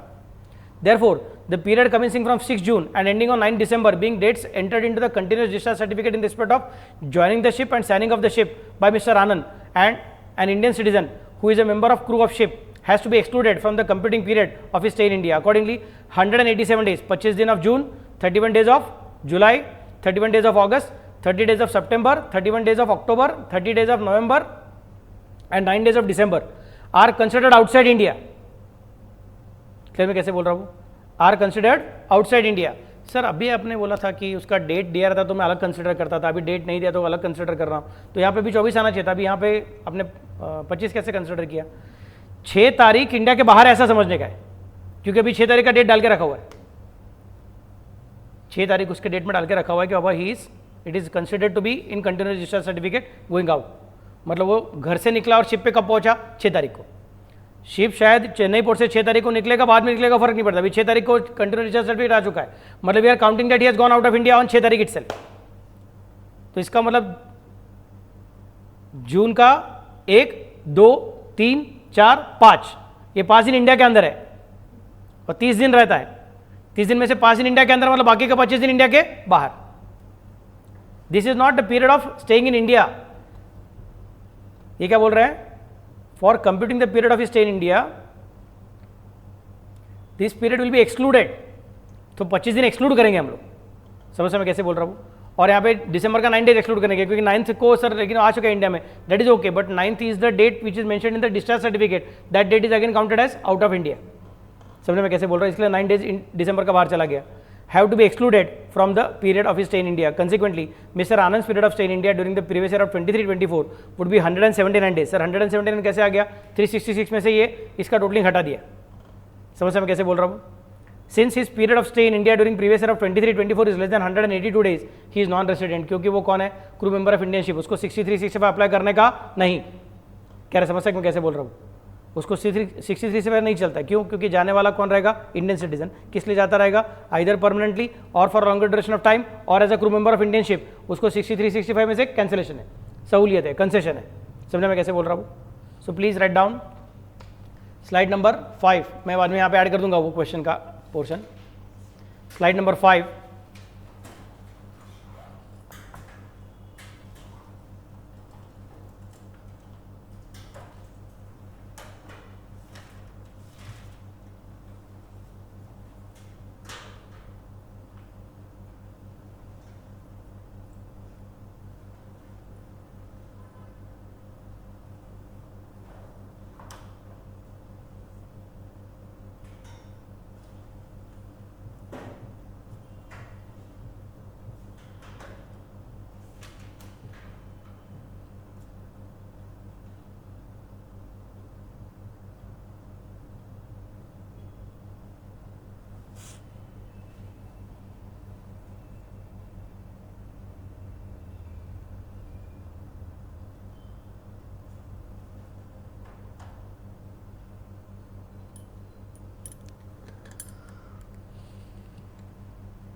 हो या form लिहा हो नाही आवश्यकता नाही त्याची थोडी ते तुम्हाला शिकवत आहेत ते आन्सर एक्झामप्रमाणे नाही ते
कैसा लगा टॉपिक? कल के मुकाबले थोड़ा डिफ़िकल्ट है ना, ज़्यादा चीज़ें सोचना पड़ता है ना, कि कल भी इतना ही था, 37%, 25%, 15%, 10%, 112, 112A, 111A, 20%, 15%, 10%, new regime, old regime,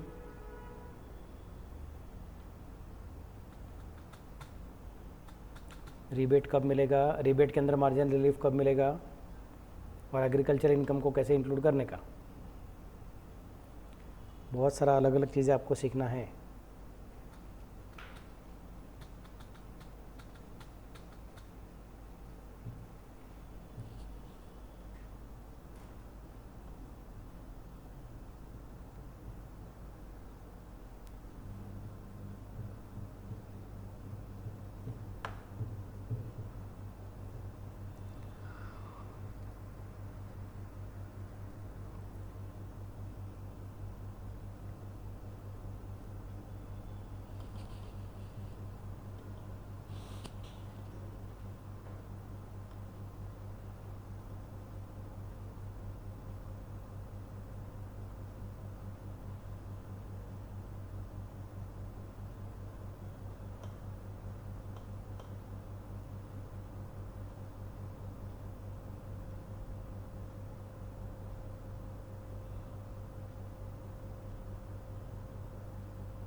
complete.